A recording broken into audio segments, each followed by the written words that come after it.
You're listening to the Pillaging Podcast, bringing the tailgate to your boombox. Y'all know what time it is. It's time to leave your feelings at the dock, because this is the realest podcast in Raider Nation. Tune in every week wherever podcasts are found. Call in and leave a message to be played on air at 408-909-PJFF. This episode's brought to you by One Nation Fanware. Check them out at onenationfanware.com. It's time to pillage another podcast. I'm Kenny Stapler. Che, what's crack? Oh, well, my friend, it's been a long time. It's been a long time, man. It's been a long time, and we got to get into some chelas, but I think first we have something to address first, man. We got a special guest all the way in from Green Bay, Wisconsin.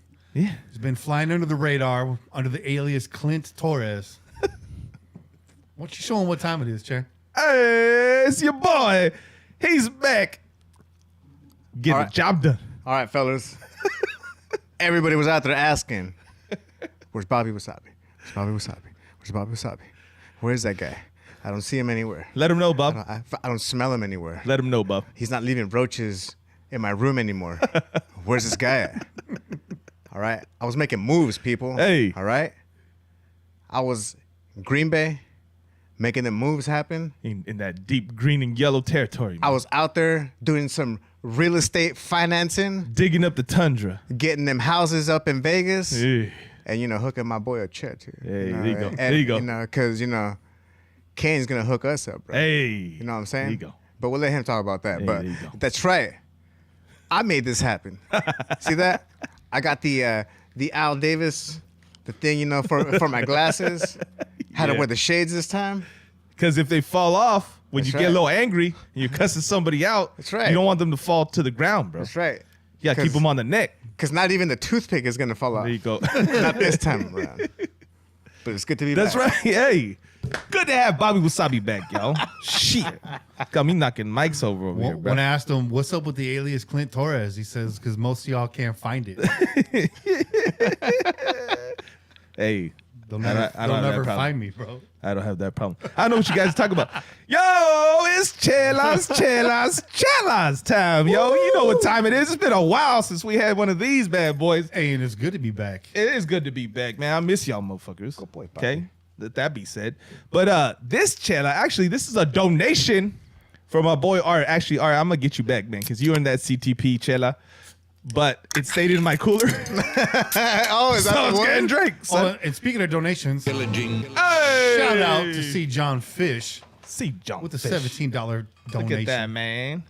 Hey, Shout C. out. John Fish always comes through with the chelas and the donations, man. We appreciate you, dog. what's But up. listen, this is a little pick me up. We got this bad boy at a little secret spot that Bobby put us on, where you can go get some bomb ass burgers and That's right. gyros. That's right. Because we got that gyro the other day. And fill up your tank. And fill up your tank and get some of the greatest beer selection you've ever seen on the planet. So this right here comes in from this is a Northwest Raspberry. It's a Washington Gold Cider. Okay, this is your boy. Your boy got this. Your boy wanted this right here. So your boy Art put this on. It's a 5.5. It's a little sipper. You could drink this all day long, man. But we're gonna drink it because it looks fancy. It even sounds fancy, too, when you were pouring it out. Pouring it out of the Does, bottle. Yeah, you can hear it, man. That glug glug, bro. Glug glug glug glug glug glug. Well, Hey. you know it's fancy because it has that, its own, recorking thing or whatever. Yeah, it's a little popper stopper right here. Yeah. Boom. Glug glug. Not the Gluck Gluck 9000. Don't get it confused with that. So that's real sweet. It is a cider. I thought it was a beer. When your boy picked it up, I thought it was a beer. But that's all right. We don't discriminate. It's got alcohol in it. We're going to drink it. And then we're going to get into some more chelas because I got a sour back here with Kenny's name on it. All right, man. But hopefully y'all are drinking along with us at home. And we miss y'all, pillagers. Man, it's been a long time, man. been a long time. Hey, it's been a long time coming. But guess what? We're here now. We're going to get into it. We're going to get into it, man. It's been a long time. It's been a long time since rock and roll. Check it out. We're going to hit that sponsorship real quick. We want to thank everybody out there that's been donating through PayPal. You can donate through PayPal, paypal.me/PJ4F. But if you happen to be here in the live stream right now, you can hit that YouTube chat, live super chat donation, that little cash icon. But you can also pay us for free by smashing that like button. Yep. If you ever taken 3 months off of a podcast and came back hot, smash that like button. That's right. Also, shout out to our sponsors, One Nation Fanwear. Hit them up at onenationfanwear.com. If you guys are new to the show and you don't know what One Nation is, you need to check them out soon. Flyest gear in the nation. It's the flyest fan gear out there, bro. Look at that. And you know this is true right now. The hat, it's fire. Especially after that move. You know this much. True. Hey, go get that hat, son. Go get that hat, man. OneNationFanwear.com. You can see it right there on your screen. Also, DC4LCustomTees.com. You got a custom logo. You want to put it on some gear, whether it's a T-shirt, a mug, a beach towel, whatever it is, you can hit them up. Also, you can get the original Pillaging Podcast gear through them. That's right. Including the hoodies, the T-shirts, all the original show logos through them. You can get the Pillaging-inspired gear at OneNationFanwear.com. They got the hats, the T-shirts, and all that. So between those two, you get decked out some fly Pillaging gear and then some. And, of course, the engraved glass that Shay's drinking out of tonight, courtesy of Bathkey Engraving. It's a thing of beauty. .etsy.com. Bathkey, BATHKE engraving.etsy.com. You get anything engraved over there. Man, that Pillaging logo makes everything look good, bro. Yeah. Look at that shit. Get your water pipes engraved over there. Yeah, your tobacco water pipes. Yeah. I believe they're called personal massagers. Yeah. All right. Yeah. That too. It's a massaging one. All right. And, you're tired. You worked all week. You don't want to make dinner. And you live in Nebraska. Hey. It's been a long time since you've had some good Mexican food. Yeah. You go to salsmexicanrestaurants.com. Their main location out here in Selma, California. They got franchise all through the Central Valley. But you can hit them up at 559-896-0412 and have their ready-to-cook meals delivered to your porch. Get that. Custom shipped, custom packaged, kept cold all across the United States. And get that salsa delivered fresh to your doorstep. That's it, man. Some of the best table salsa we've ever had, to be honest with you. As for Carl with the K or Sal, whoever is available. That's right. Tonight's show, man, it's a big one. It's a big one, man. We're back in the house, and lots of moves have been made. The league has been completely changed, bro. In regards to the AFC West, Totally. the rest of the league is looking a little worried, bro. I'm just saying. They're Looking a little bit worried right now. So, set the table. Yeah. We're going to get Kane on the air here. Yeah. We're going to talk about the players we've acquired. And then after he leaves in the second half of the show, we're going to talk about the AFC West and how the landscape has changed, some of the players we've let go, and get into that a little bit more. So we're going to try to give you guys a well-rounded show tonight. There you go, man. But, man, I know Kane is itching Kane's to come on out fire, the gate bro. right now. Kane's going to come out. He's on fire. I hope he has a drink or two already in him. It's going to be a party right now. Yeah. Let's get your boy on, man. Before we get him in here, though, Bobby, it feels good to have you back in the studio, dog. nice. It really does. Hell yeah, brother. I mean, I missed y'all. I needed to do some things, a little soul searching. Yeah.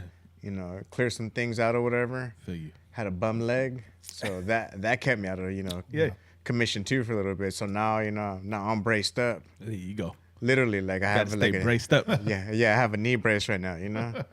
Like all that hardball out there. With Green Bay. Yeah.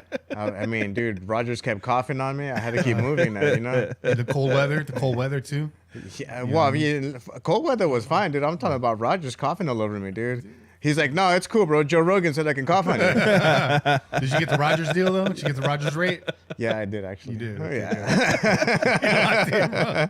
I got the Rodgers rate, and I told him, oh, hey, by the way, peace, I got your boy. He was like, what?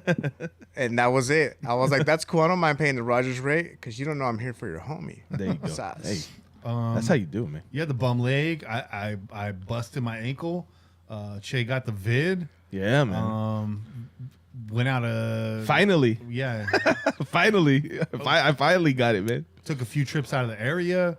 I mean, when we're not on the stream, man, it's because life's happening. That's right. We used to kind of bend the podcast around life, but we're all at the age now. We kind of have to bend life, or we used to been life around the podcast. Now Yeah. it's kind of the other way around.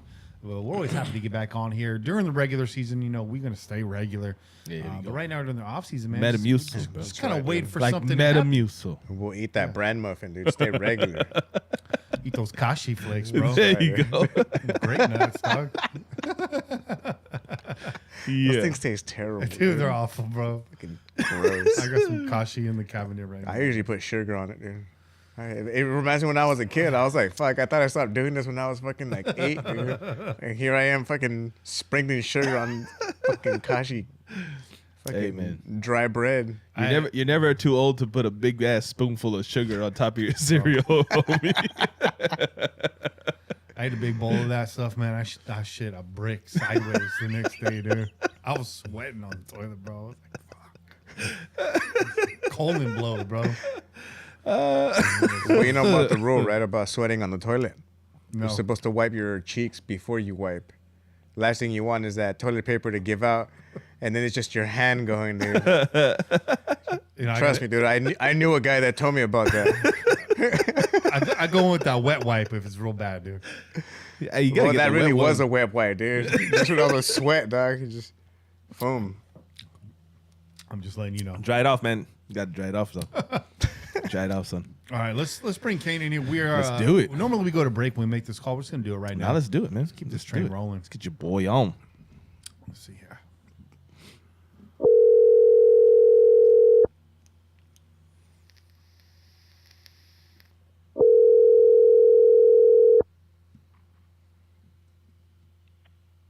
Hello. Hey, what's good, Kane?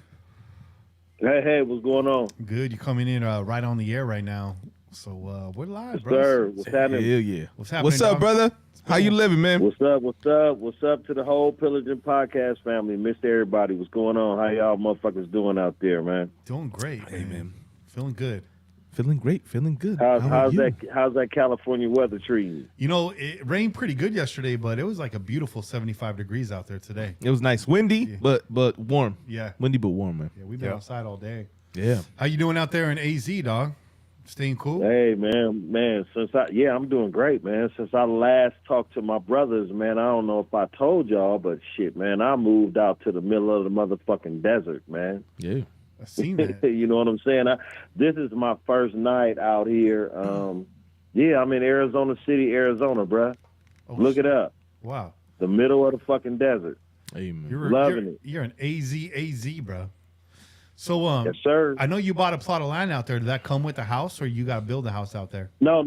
So I bought a plot of land out here, and I can't do the circumstances with my being a ghetto ass nigga. My credit is fucked up.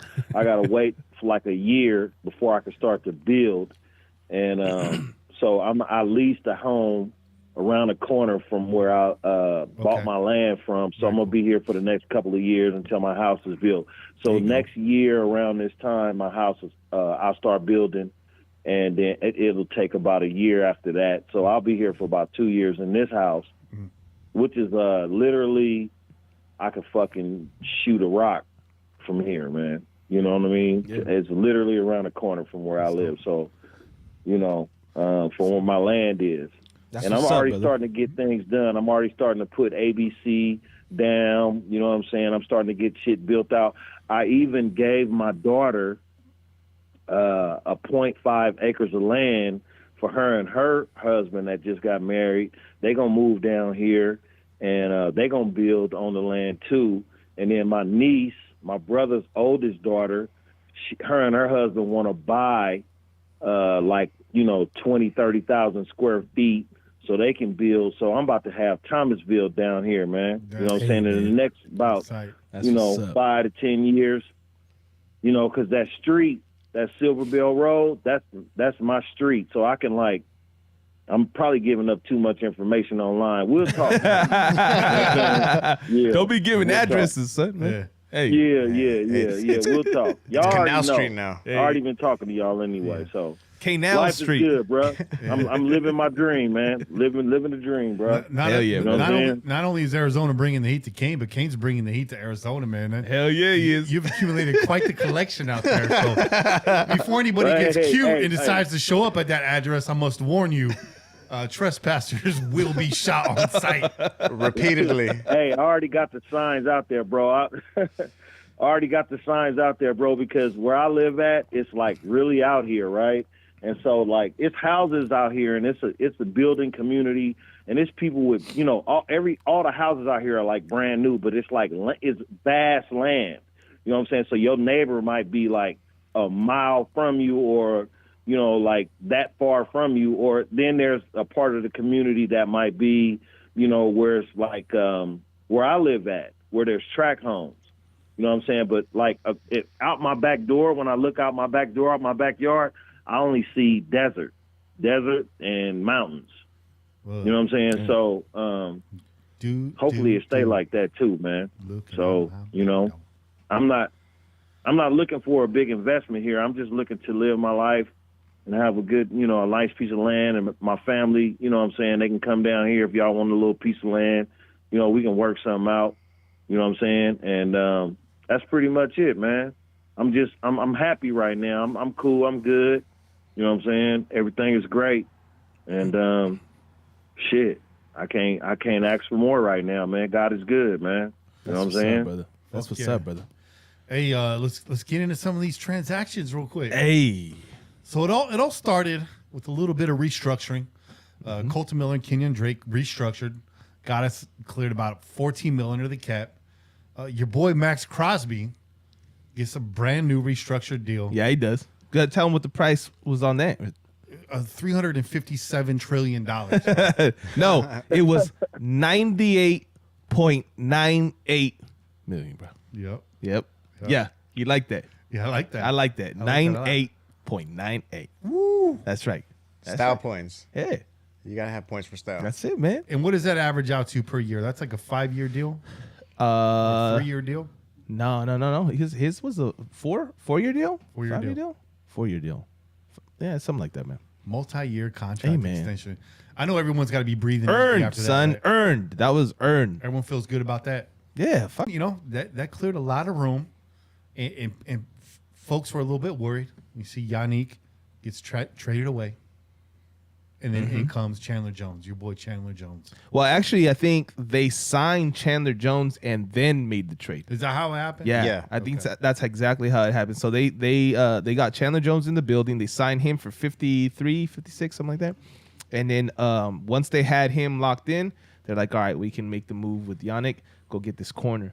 So they traded him for straight up for Rock Ya-Sin, man, from the Colts.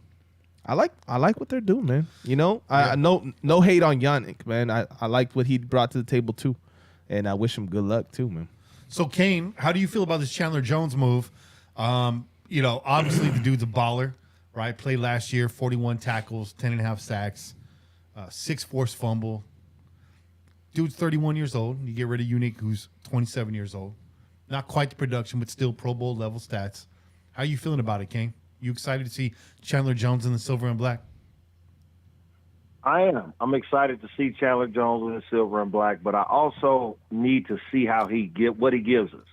You know, is he at the end of his line? Because we did have Yannick, but Yannick would have been a scheme fit. So he wasn't a scheme fit, so we had to move on from him. So moving to the 3-4. Yeah, so we're moving into that. So we'll see what he gives us at this age. But yeah, I'm excited. If he can give us 2 or 3 solid years, that'd be great. That's my opinion on Chandler Jones. Yeah, and 2 or 3 solid years. That's what we need from him. Solid against the run as well. So you're really getting better than Yannick against the run. Yannick disappears against the run. Yeah. So better than Yannick against the run. So we'll see what happens, man. Hopefully. And then we still got Farrell. They haven't done anything with him. He's also good against the run, too. Yeah. So, you know, can he play in a 3-4? Will they trade him during the draft? We still have players that are younger than Chandler Jones that can play that same position. I like having Chandler Jones. He's older. we'll see what he can give us. That's how I see it. Yeah. Yeah. Just follow Max Crosby's contract is a 4-year extension. 4 years. Yeah, 98.98 million, bro. That's a nice one. Is that guaranteed? I think a majority of it is. Guaranteed. I thought 3 years was guaranteed. Yeah. 3 years guaranteed. That's fair. 3 years guaranteed. Yeah. That's fair. Look, Ziegler getting it done, bro. Ziegler's doing the damn thing, bro. I'm not mad at anything that he's doing. Yeah. And You know? and the thing about The Jones as well. Patriot way, or is it the Patriot way? No, it's not the Patriot way though. That's the other thing too, right? Like, because they wouldn't have paid, they wouldn't have shelled out this money, bro. So the Patriots don't pay guys money. No, hell no. No, Um, they play Moneyball. Yeah, Bobby, what were you going to say What before I'll that? say about Chandler Jones is that we do got somebody. I new. can't hear Bobby. I know. You won't be able to hear him. I don't know what that is with our system, but for some reason, Oh, the okay. third mic Okay. won't go through. Okay. Yeah, I don't know. We got a Okay. new guy over at Denver, that new QB. Mm-hmm. So if anything, we got somebody there in Chandler Jones that knows this person. Familiar, right? and, Familiar and with knows how to deal with this person already. So that's the good thing is that because he's seen him twice That's a true. year, That's so he's true. able to bring that knowledge. Yeah. He's able to at least basically square everybody up and be like, look for this. This is his little Right. telltale sign that this is Tendencies, gonna yeah. happen. Yeah. and that's a lot, man. It That's is. true. Love to see Chandler Jones welcome Russell Wilson to the AFC West. You know what I'm saying? Well, it's one of those things. Like, how many years did we talk about it? Like, it didn't matter where the Raiders were in terms of the rest of the league. Like, the AFC West could have like one team that's like top of the team of the league, right? But the AFC West is always in like close combat with each other. It's because they play each other twice a year. Yeah. They're very familiar with the players on the other side of the field. And this is the same thing what Bobby's talking about, right? So Yeah. Chandler Jones being in that NFC West conference for a while now, getting familiar with Russell Wilson, and now he's over here in Denver, and Chandler Jones is like, "Yo, you thought you can get away from me, dog? Yeah. That ain't happening. I'm following you over to the AFC West." Yeah, man. We'll get into it more, but those are great points. I think we're gonna see the most well-rounded version of the AFC West that we've seen since Fucking a long time. yeah, bro. maybe like early '90s. A long time. You know what I'm saying? I was saying the 80s yeah, or yeah, maybe the 70s. yeah.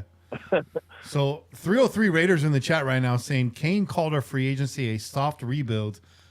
Kane doesn't just say things without a lot of thought behind him. So I want to hear your thoughts on that comment. This being a soft rebuild, because Okay, well, I want to hear that. It's first gonna of be all, what's up, Dave? It was good to see you in the chat, bro. To your comment, at first we were moving very slow, and I was thinking, Patriot way.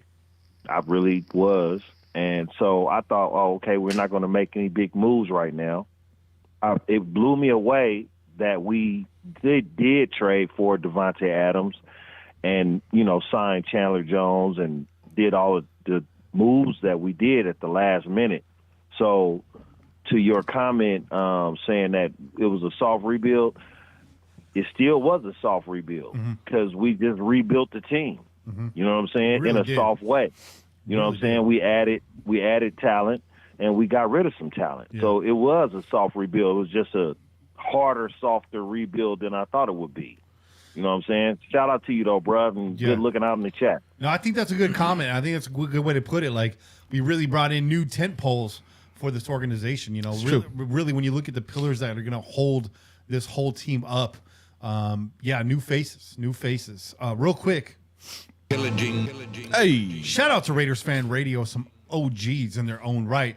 With the $10 donation, says, glad to see you boys back and hope to see you in Vegas. Let's fucking go. We were just talking about a Vegas trip earlier, and that might happen. No, it's New Orleans, bro, this year. We all got to go to New Orleans. I gotta No hit Vegas, this man. year.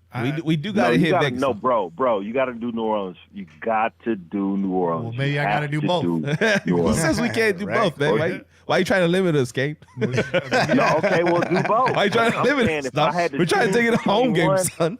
If I had to choose between one, I've been to New Orleans for a Raiders game, and I'm telling you, there is no, other than what we experienced in Oakland, there is no other experience.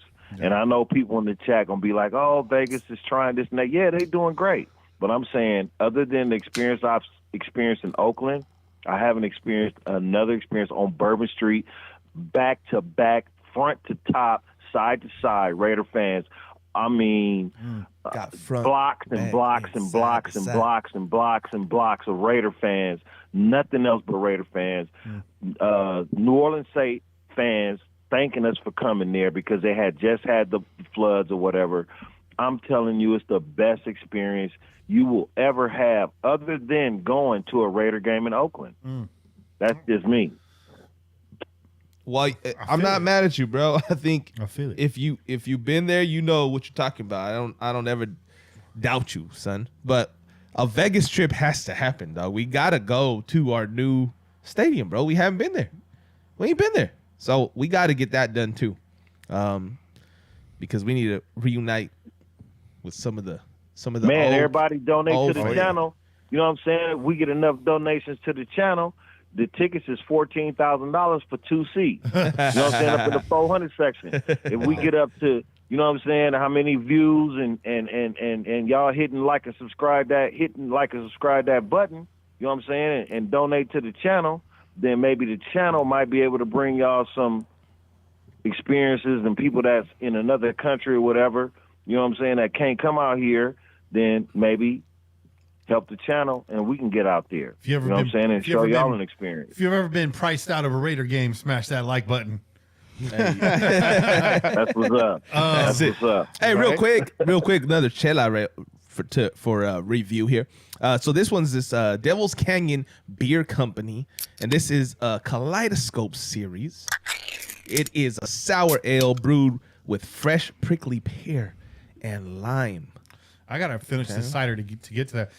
I kind of ran right through it. We didn't really review the cider. It's kind of like cinnamony. It's Flavor. it's you know, It's a little too sweet for me. a little It's sweet, sweet, bro. little sweet. But again, I had to we drink it with appreciate water. the donation Yeah. from our dog, man. I don't mind a cider. I like them drier. If I had to say, I like a dry cider, not something Yeah. sweet. You know what I mean? Yeah.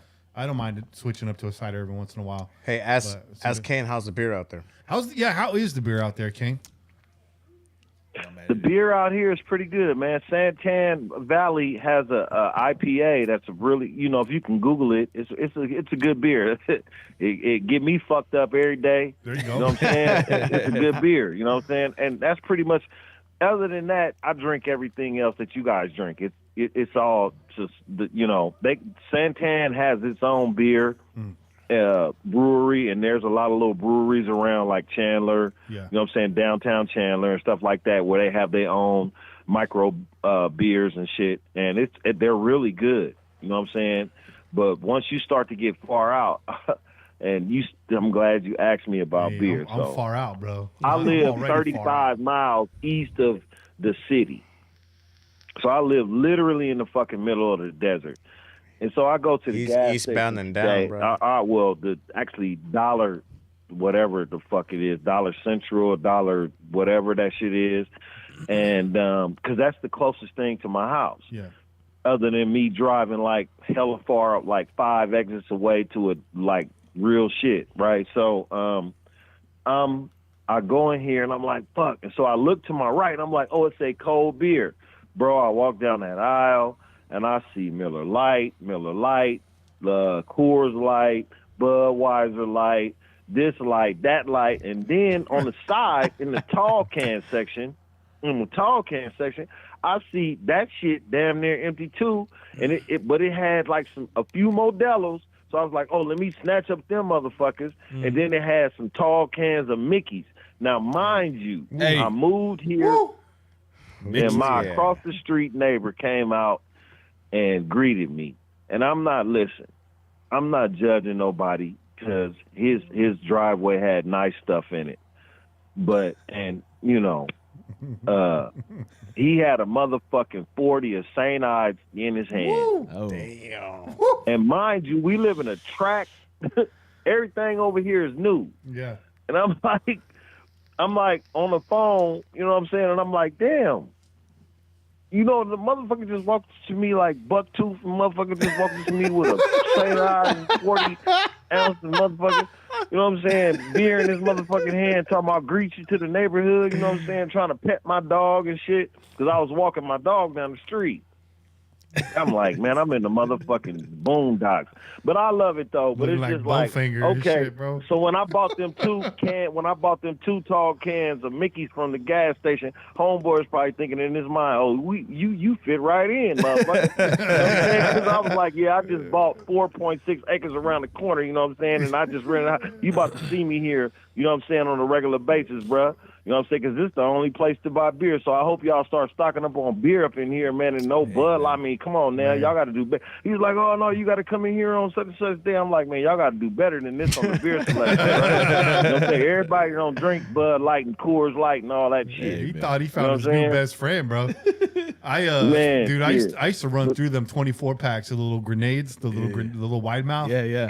Oh, man, hey, when I was like a youngster, man, on the block, man, we used to buy cases. Yeah, we used to buy them by the case. A case was like $25. Yeah, of the little Mickeys. You know what I'm saying? You could buy a whole case of them motherfuckers and start off at like 12 o'clock in the PM, and by the end of you know what I'm saying? The Mickey's was a staple at our apartment. Me and my boy, my roommate Jesse, man. Shout out to my boy.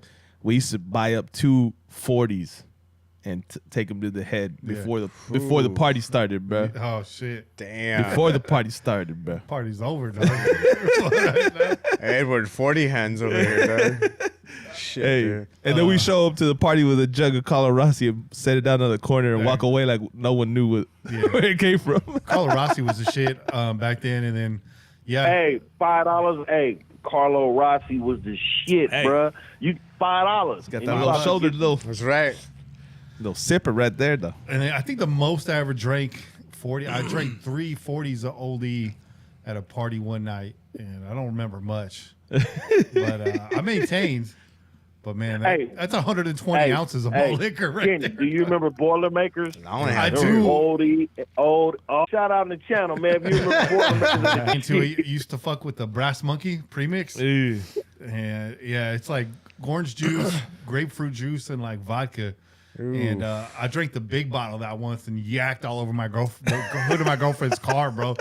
She had like this brown Oldsmobile, like 88, bro. I just yacked all over that thing, dog. Relationship goals. I remember one time, I remember when I was in like 10th grade, me and my boy, we drunk like 2 big bottles of Carlo Rossi. You know what I'm saying? And then we was drunk. We cut school and we went home, and all he had in his cabinet was some like what's that shit you cook in the box? The little like the little lasagna shit that's come in the box, and you got the little ground beef you mix that. Oh what's yeah, that the shit? hamburger helper. Hamburger helper. There you go, baby. Hamburger motherfucking helper. Motherfucker, we cooked that shit. And we ate that shit, right? I was so drunk. We lived like about 5, 6 houses from each other, maybe 7, 8 houses. You know what I'm saying? So we was so motherfucking drunk. We cooked and ate that shit. Man, I went home. I fell asleep, bro. I started throwing up red shit in my bed. Like I was laying right next to it, like the red shit.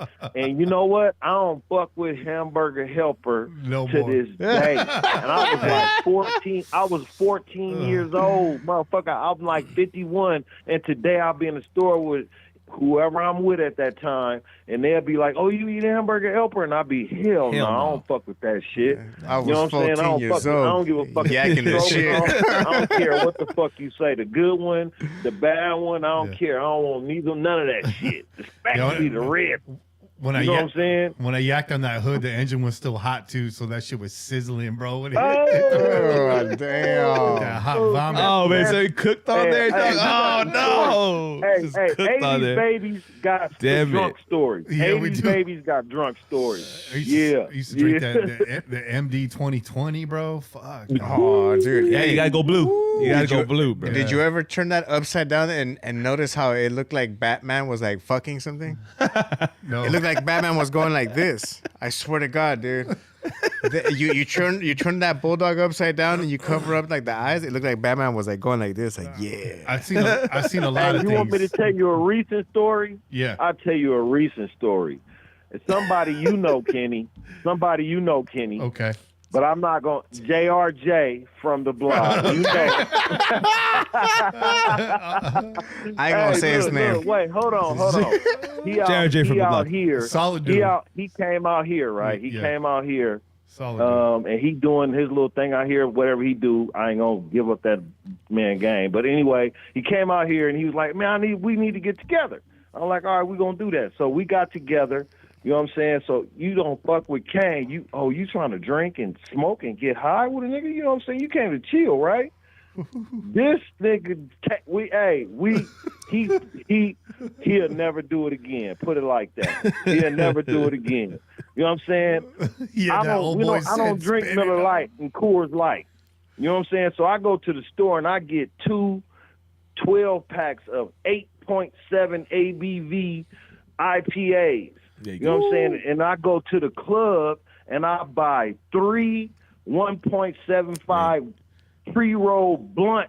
Kane was trying to kill this dude. You know what I'm saying? I'm like, we finna do this, right? We finna do this. Like, he don't know. He don't know, right? He this don't your know. 12 pack, You know what I'm saying? this is my 12 pack. He jump Let's in do the this. car with me, and I'm like, we finna do this, right? I'm like, hey, you wanna go get something to eat? Because I'm finna take him to dinner. I'm like, you wanna go get something to eat?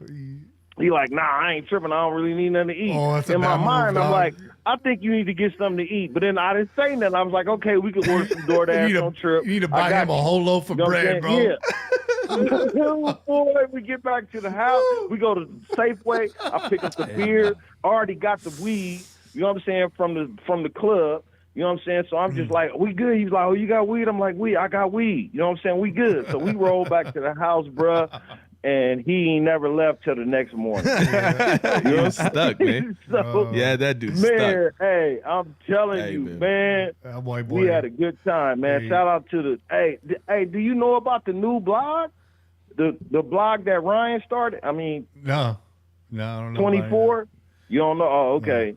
All right, so there's Shoot me the link. Shoot me the link. I can fuck with that. I can support that. I like that. There you go. Yeah, for sure. 20, because Dave, we stopped fucking with Yeah. yeah, I'm not even gonna give his blog a name. I'm just gonna say we stopped fucking with his shit, Yeah, man, I see, because yeah. it's just too.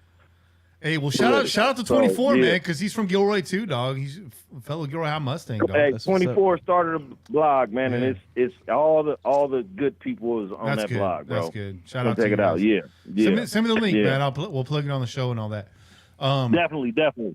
Anyways, let's get back to it, man. So, if you guys are new to the show, man, this ain't nothing. This is the norm. This is the norm, This is yo. why people listen in. This is the norm. So, I love the Chandler Jones signing, especially again with the addition of Russell Wilson to the AFC West. Yeah. Juju Smith-Schuster going to the Chiefs. Yep. It's beef up that pass rush. You know, Well, what I'm not saying? just that, but solidify the corners too, Solidify the corners, Which was a necessity, man. and very much a necessity. Who's moving into the inside though? Who's going to be holding down the nose tackle position in that 3-4? Well, so that's the big question, right? We just we signed, what's his name? Bilal, is it Bilal? Something from the Chicago Bears. So he's listed as a defensive end, but most people are saying he's gonna be inside, right? But I don't know if he's our guy inside. He might be more of a rotational player. So you're looking at the free agents that we got, right? All of them. All of them Yeah. are the inside interior linemen, defensive linemen, right? Yeah. Solomon's free agent, okay? You have Hey, shout out to Solomon Thomas. Hey bro. man, he did his damn thing, man. Fuck yeah, dog. And you know what? Good on him because he did it right when he was going to become a free agent, right? Yeah. Had one of his best seasons, right, of his entire career, and he goes out there he's got his chance to make some money, right? It's a win-win. He helped us out. We help him out. Absolutely, you know? absolutely. So He's not a 3-4 though. So no, not even close. you got Hankins that's also free agent, Big right? Bank Hank, bro. Big Bank Hank. Yeah, Jefferson, I believe also, who we had just gotten from the Cowboys, right? Quentin Jefferson. Pretty solid. And then what's the other one? Phylon. Well, Phylon, right? No, he's but gone Phylon already, is I one of think. those things that, unfortunately, I think injury had more to do with him not being, on a target for being re-signed, man. Because we love what the dude brought to the table, man. The energy, right? Getting in people's asses, We've son. seen it in the preseason, dog. Hey, can y'all hear me? Yeah, we hear you. Okay, all right. Yeah. Cool. So for me, like I feel like if Phylon doesn't get injured, that game against the Chargers, right? He might still be here because he brought that kind of interior push, man, that we wanted. Wait a minute, Phylon is not here anymore. They released him. No, he was a free agent, bro. He was on a 1 year. He was on a 1 year. Never. Oh, wow, I hope they bring him back. He was on a 1 year. They released him, but I mean, it sounds like he's done because he put out a tweet that said, it's business. So it sounds like they probably came up to him, told him, yo, man, we're probably not going to re-sign you. So you're free to look elsewhere. You're free to, I think that's a hard deal. That's a hard pill, right? Unfortunately, man, because that dude, the energy that he brought, man, we talked about him every week, bro. Yeah. We were posting memes up about him, bro. Phylon, and Phylon, right? Because he spit hot fire, bro. Dave Chappelle meme came back into play. You know what I'm saying? Yeah. Hey, he was killing it out there, man. And he was like a man on a mission, dog. And honestly, man, honestly, we have him against the Bengals.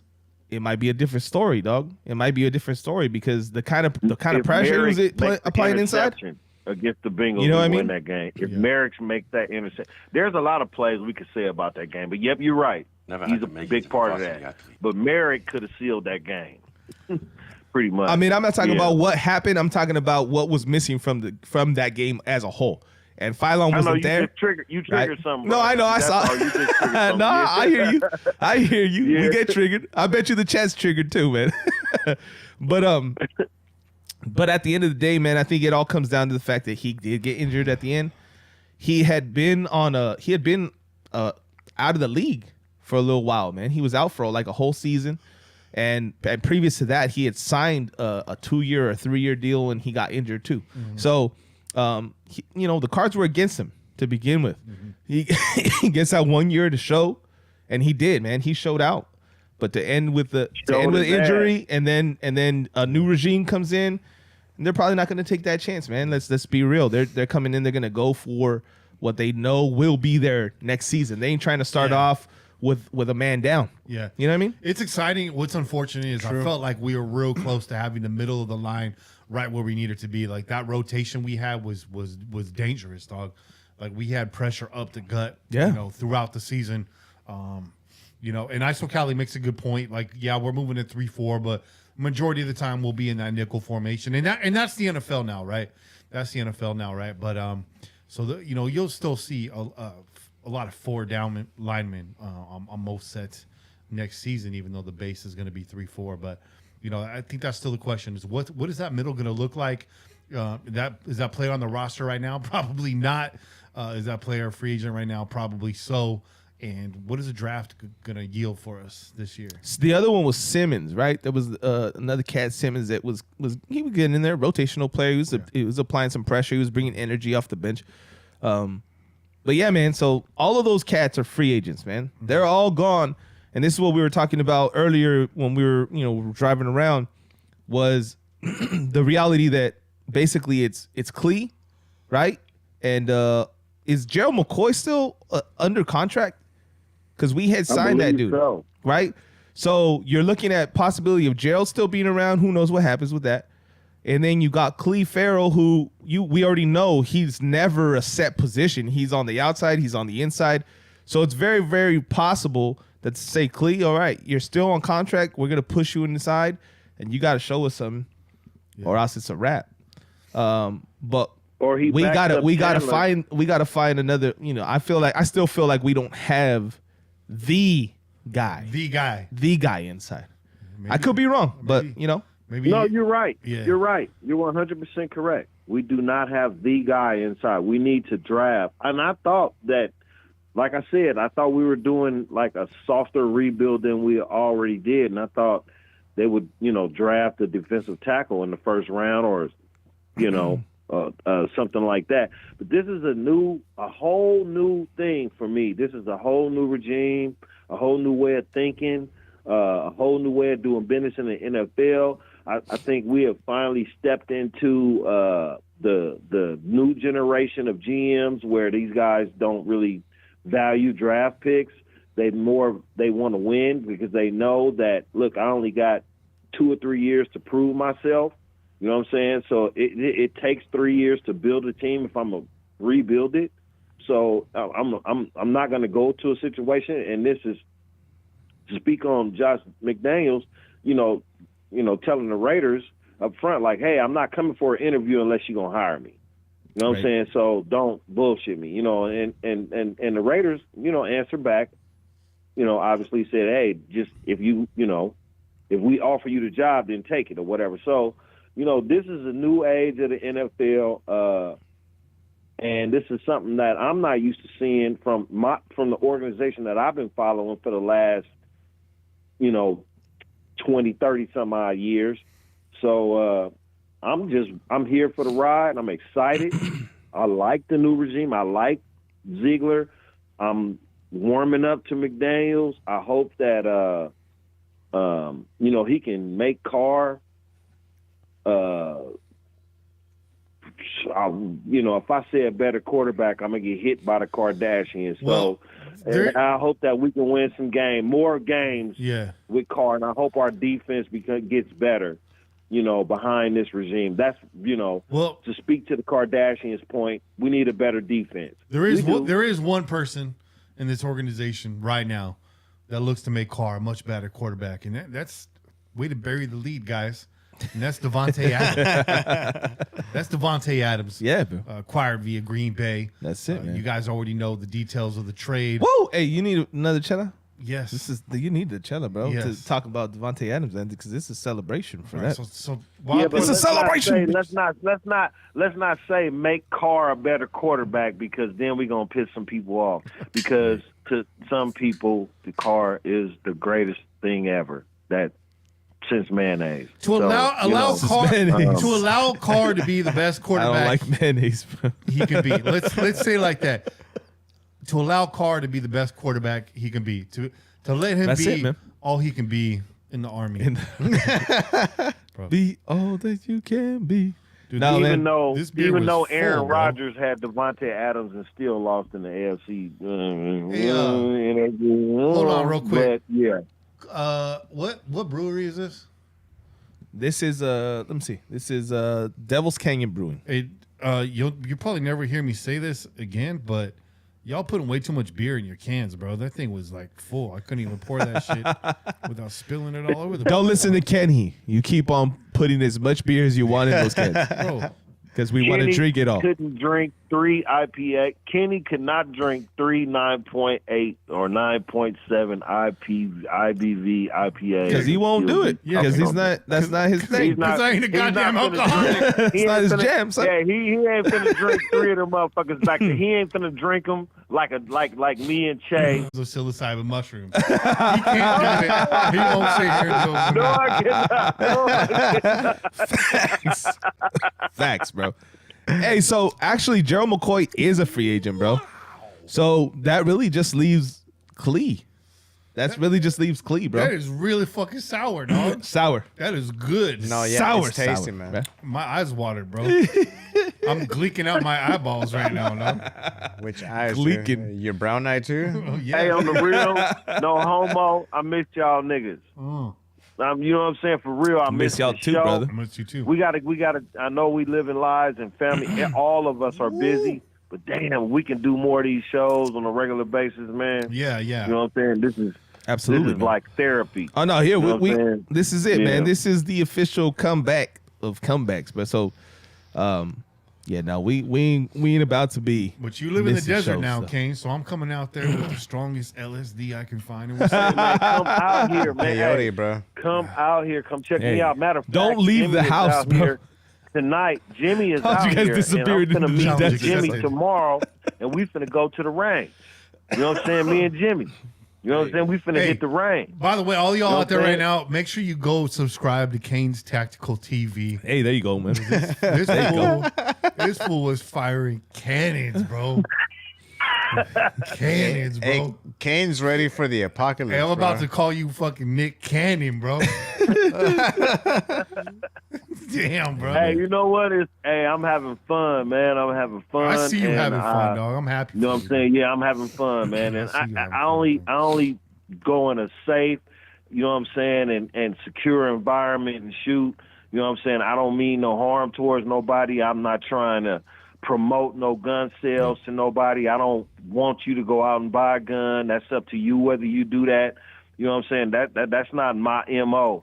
I just want to show you me out at the range having some fun with some firearms, and that's it. You know what I'm saying? I'm not political. I don't care about all the differences and this and that. You know what I'm saying?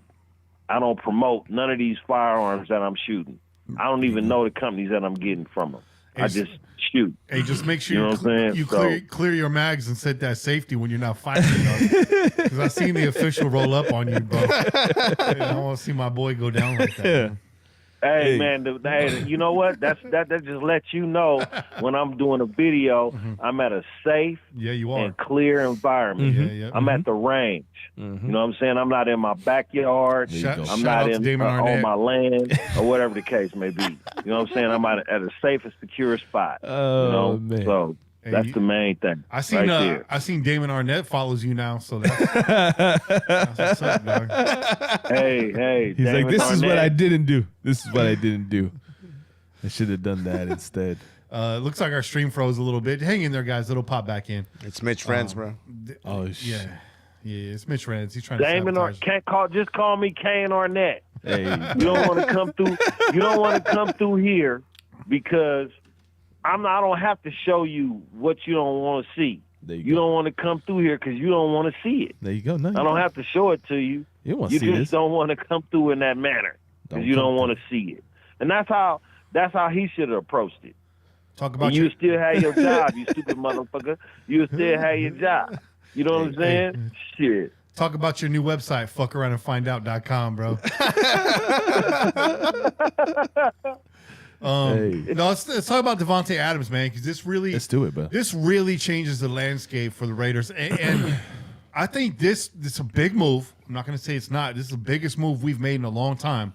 Yep. But this move is a lot bigger in another year. This is really a keeping up with the Joneses move right now in the AFC West.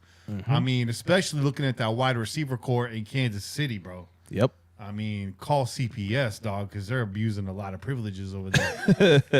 Real quick, shout out to James Lyles. Shout out. With the $50 donation. Hey, appreciate you, dog. You know what, man? Now I got to go get another chela, bro. It's just good to see you back. I need another chela because I'm all empty already. Well, bro. wait until we finish No, I am. I'm talking going to about wait till the Devontae break. Adams. I'm going to wait till the break. But I'm saying, in order to honor our boy for the donation, I got to get another chela. Well, cheers. Hey, salud.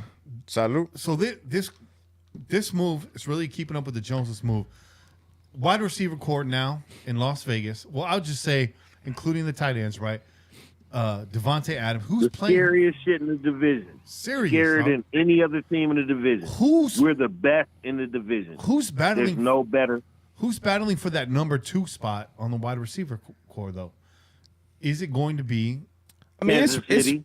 for KC. No, for the Raiders. Though. For the Raiders, it's. Yeah. I mean, it's Renfro until otherwise. Like, As the 2? yeah. Yeah. I mean, he's gonna play slot, but he's our number 2 Renfro's receiver. not dog. I'm talking about the number 2 outside wide receiver. Edwards. Okay. Edwards was Well, gonna be two. Edwards is gonna be that guy until further notice. And You know, Edwards will benefit from all this. You guys are tripping. Like, Edwards will benefit from all this. that's what I'm We thinking. don't even have to worry about Edwards. That's kind of where I'm going with that. With defenses now having to choose between Waller, Renfro, and Tay Jacob, and Drake. and who's this other cat we just signed for the backfield? He likes to catch balls out the The backfield. dude from Miami. Yeah.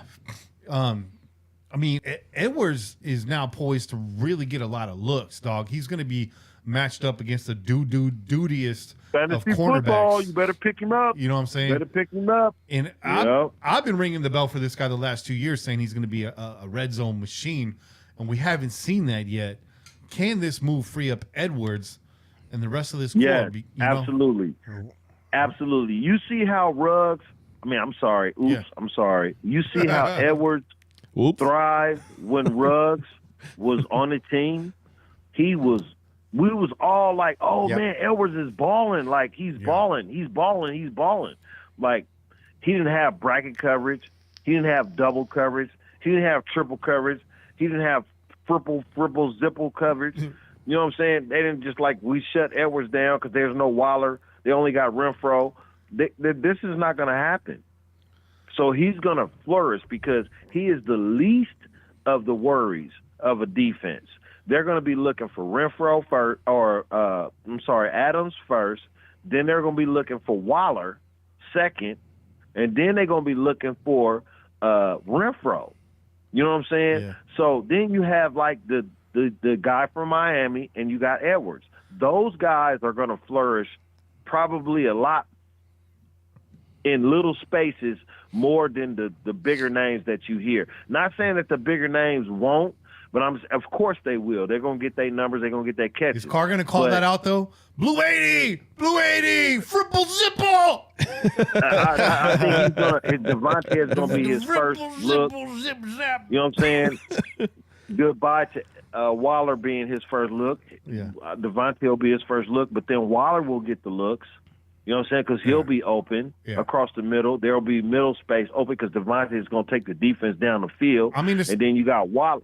You know, there's going to be, man, I am so excited. I don't even know I can just, as a football person, just knowing offense and shit like that, talking about it, I don't even know how I can describe how the offense can work with all these different, I mean, then you still got that's assuming we all stay healthy, right? Because we've seen Waller now struggle with injury, Renfro, you know, these guys aren't going to stay healthy all season long. So let's not act like we're going to take the field and it's going to be, you know, dealer's choice every down, every game, every week. We hope that it does. I would love to see that. Yeah. And I think we all would. You know what I'm saying? At least for a month. If we can't see it for anything, at least for a month or two before somebody gets injured. You know what I'm saying? And then we don't have to worry about John Gruden running the and then y'all are going to disagree with me, but John Gruden runs the running backs into the ground. Jacobs is an example of that. Yeah, he does. You know what I'm saying? So, you know, we don't have to worry about that so much because McDaniels likes to pass the ball to the running backs. You know what I'm saying? Right. Also, you know, he likes to run the ball, but he likes to use them in the passing game as well. And not only that, he already brought in 2 more running backs, man. So there's going to be a rotation of backs out there. Not just Jacobs. Yeah, Jacobs will be the guy.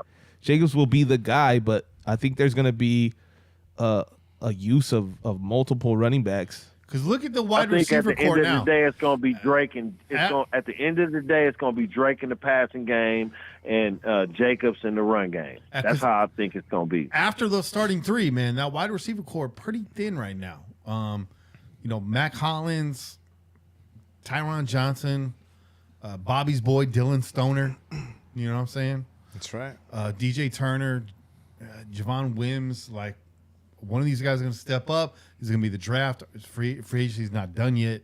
It's you know not. What I'm saying? And a lot of people piling on Edwards in the chat right now, by the way. This is what we were talking about earlier as well, right? When I mentioned, you know, there's a couple vets out there that, you know, are probably going to be given a 1-year contract by somebody. Mm-hmm.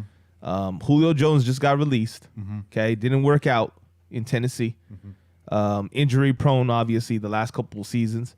And AJ Green, who had been injury prone as well, and basically saw his way out of the Bengals, found his way onto Arizona's team.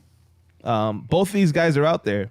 The question is, do you take a chance on a guy like that, and how much are you willing to give him to take that chance? Because both of them can go down and be out for the rest of the season.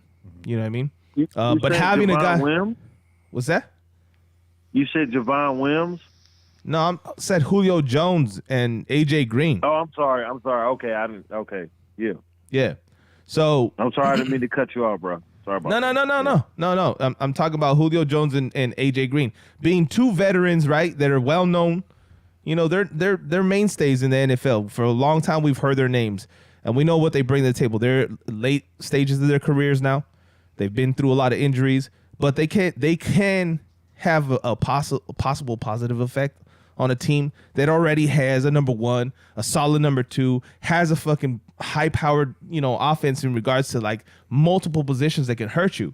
Now you got an old school vet coming in, doesn't necessarily have to fucking go balls to the wall all the time, but he's still a presence. Yeah. And still knows how to play the game. Yeah. And can be a vet in the locker room, right? So there's I feel like there's a possibility there. It just depends on what these guys want and what they're looking for. Former playmakers that can come in and now be role players. Yeah. And real quick, shout out to our girl Patrina for the $20 donation. Hey, shout out, Trina.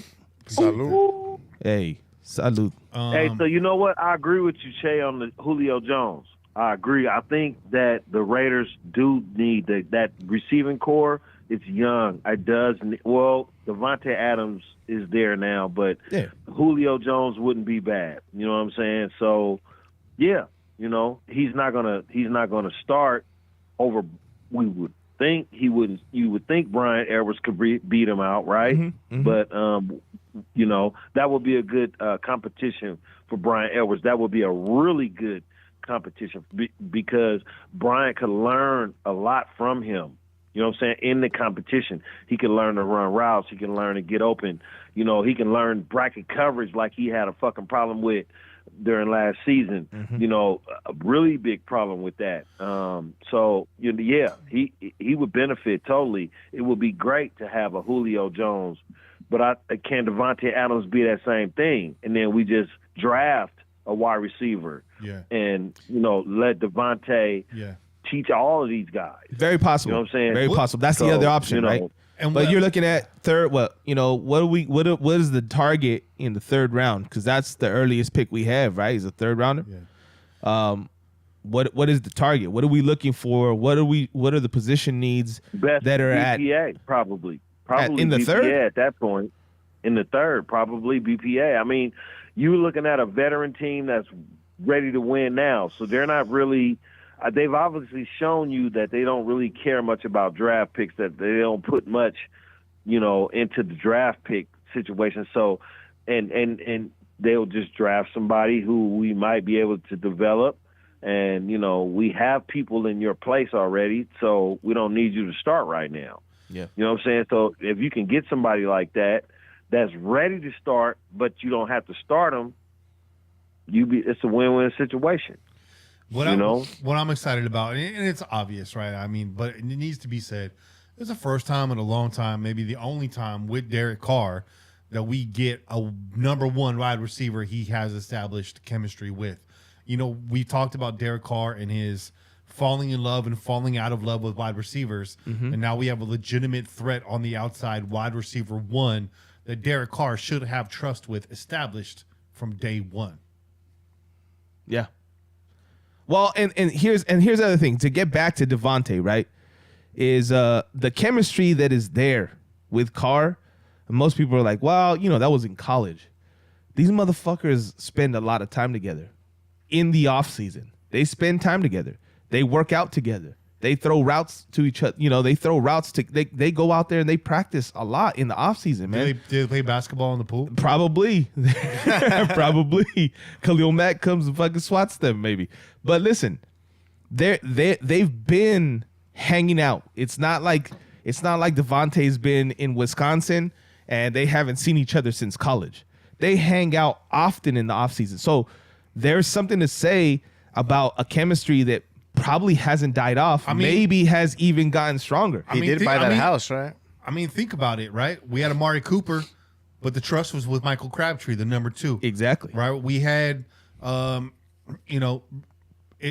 year, it was Renfro, right? Mm-hmm. The number three, soft air quotes around it. Right. You know, it's never been the number one. It was what's his name? James Jones.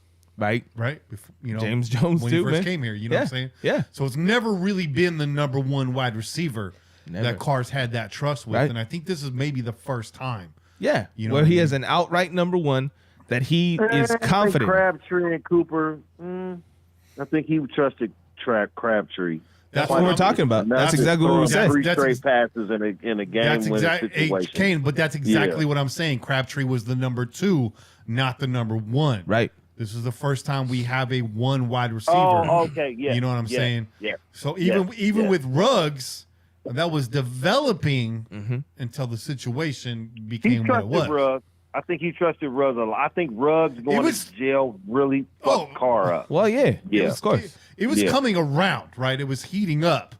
But right now, out the gate, day one, you expect to see Devontae Adams, getting looks all day long. No doubt. If not, like, what the fuck? Well, Carr's even said, I miss playing with you. Adams driving 152 miles an hour down the streets in Las Vegas. I miss playing with you, too.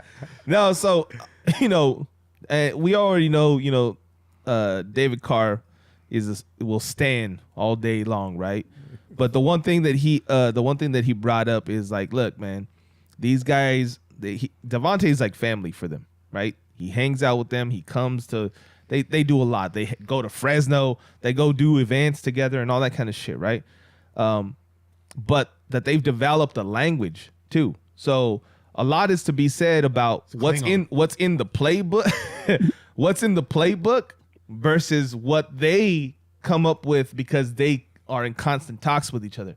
They have that relationship where they're around each other and like, yo, if we go out there, I call this play, this shit ain't working, I'm gonna give you that, and you know what to do, right? That kind of drawing up plays in the dirt. Yeah, and shit exactly. Yeah. That kind of relationship has not been seen with Derek Carr on since he's been with the Raiders. That's what I'm saying. It has not been there. Exactly. It has not been there, right? Exactly. And look, let's just all those years that he was working with Crabtree, and there was film with him and Devontae. You guys remember that? Yeah. Like they have not stopped working together in the off season.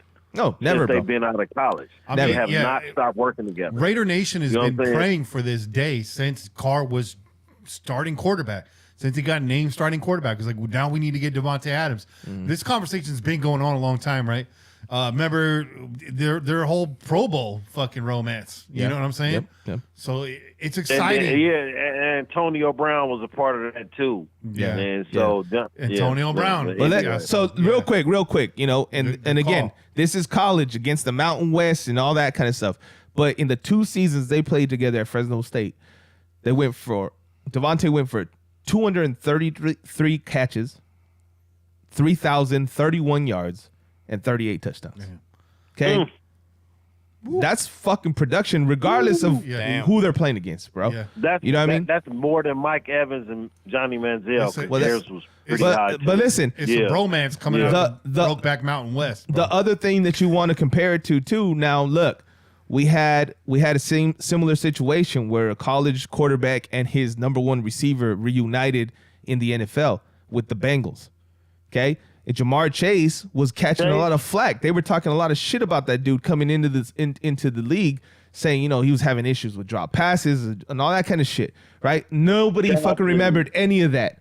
Once the season got going and these dudes were blowing people out, he's going for over 100 every game, a touchdown or two, right? Mm-hmm. And that's because they had long-standing chemistry. Yep. There was nothing to be spoken about. Like, there was nothing like, oh, do you understand this play? No, they understand each other, right? So that, this could be what we've been waiting for Derek Carr, man, for a long, long time, right?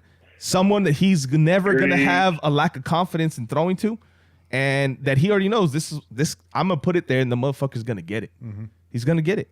So I'm excited, bro. I'm excited, this son. Podcast? Is this a different term for this group of fellas, my brothers?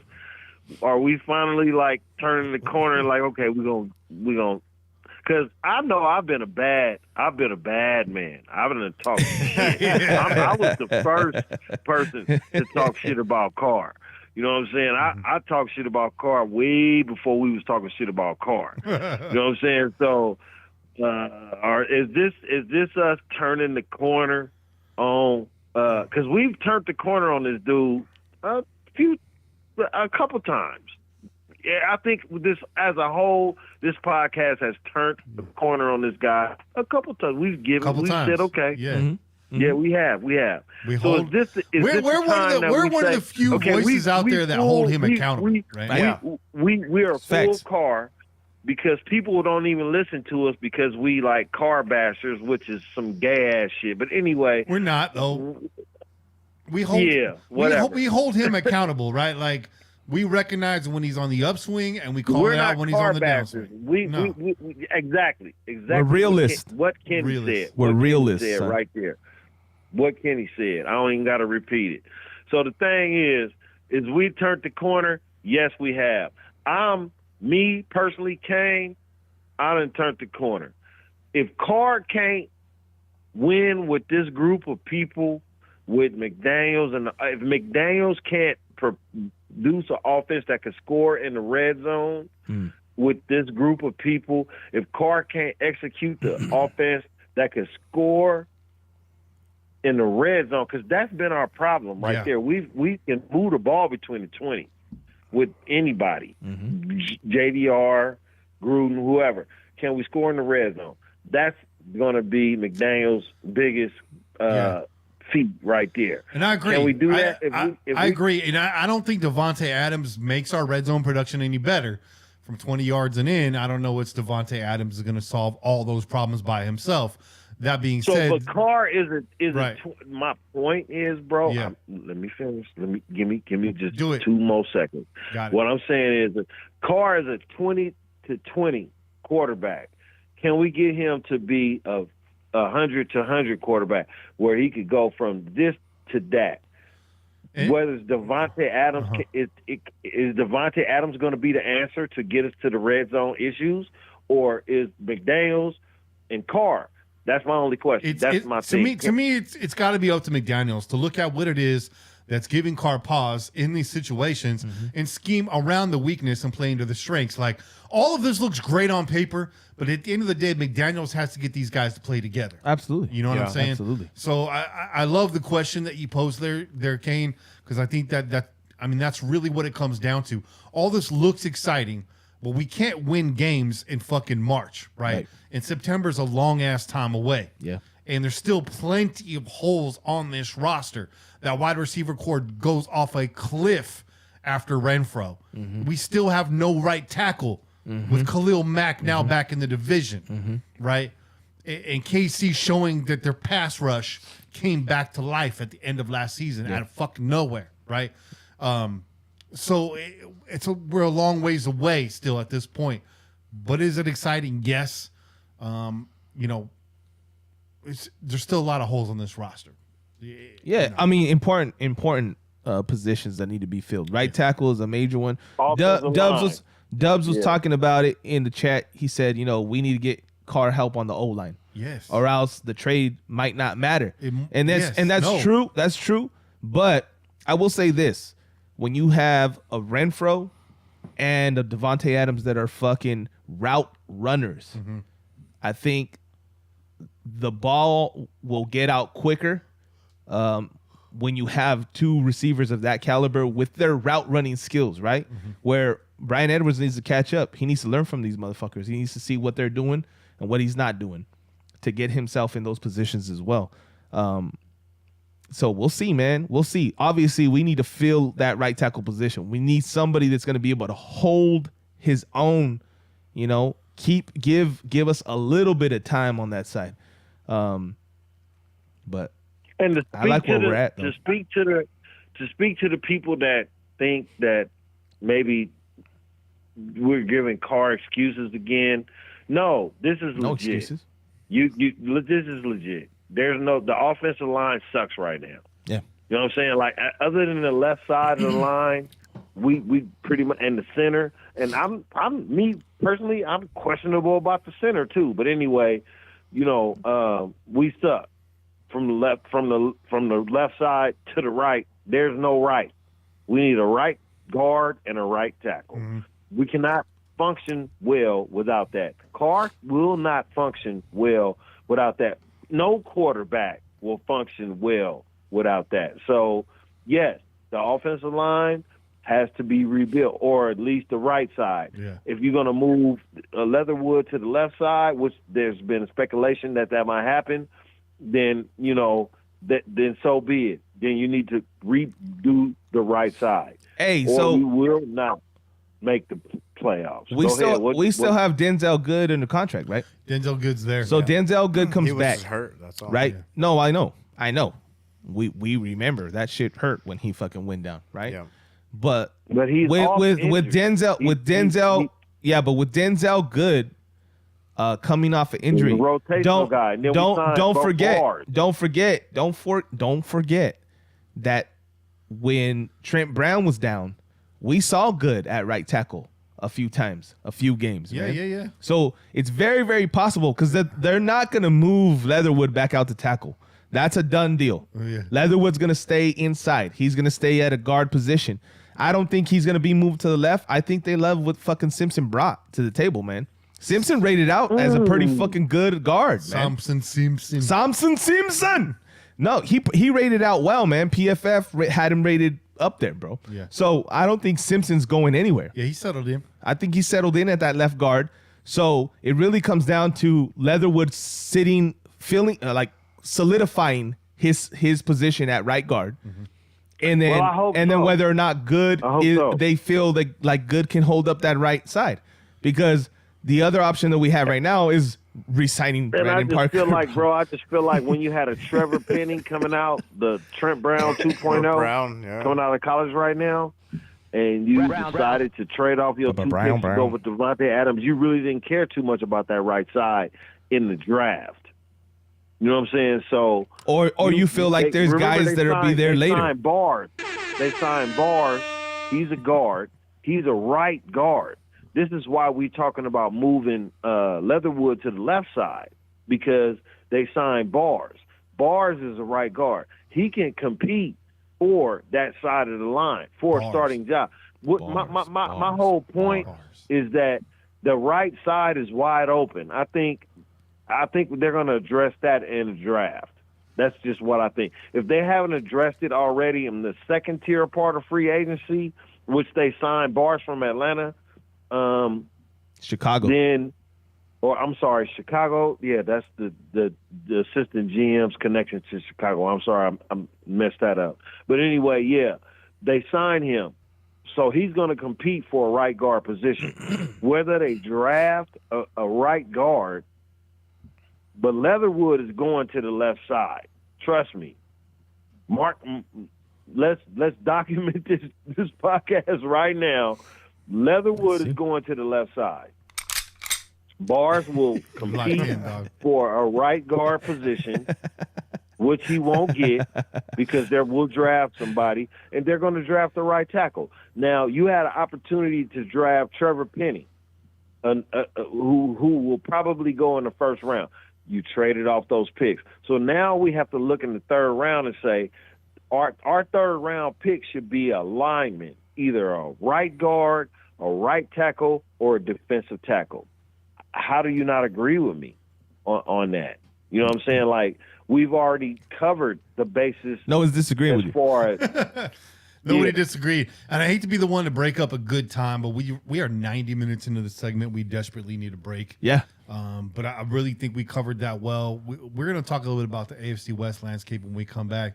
But The chat's getting into it, man. The chat's getting into really, it. we got to get to that too. I like it. K, man, it's been great having you back on, dog. Fuck yeah, dog. Fuck yeah, dude. Oh, man, y'all cutting me short? Okay. Hey, you got 90 minutes to rock. I'm not cutting you short at all, man. I just, we got to move. We got to move good on. to talk to y'all, man. Hey, I'm Fuck yeah, going to check dude. up with y'all in the next podcast. Let's do this often, man. Hell yeah, brother. More, yeah. Hey, All right, one love, fellas. Peace. Peace out, bro. Peace. Brown. Kane was trying to rock for another 90 minutes. Brown. Trying to rock it. Don't stop it. Hey, whoa. Do it, Jerry girl. That's what happens when you got land, bro.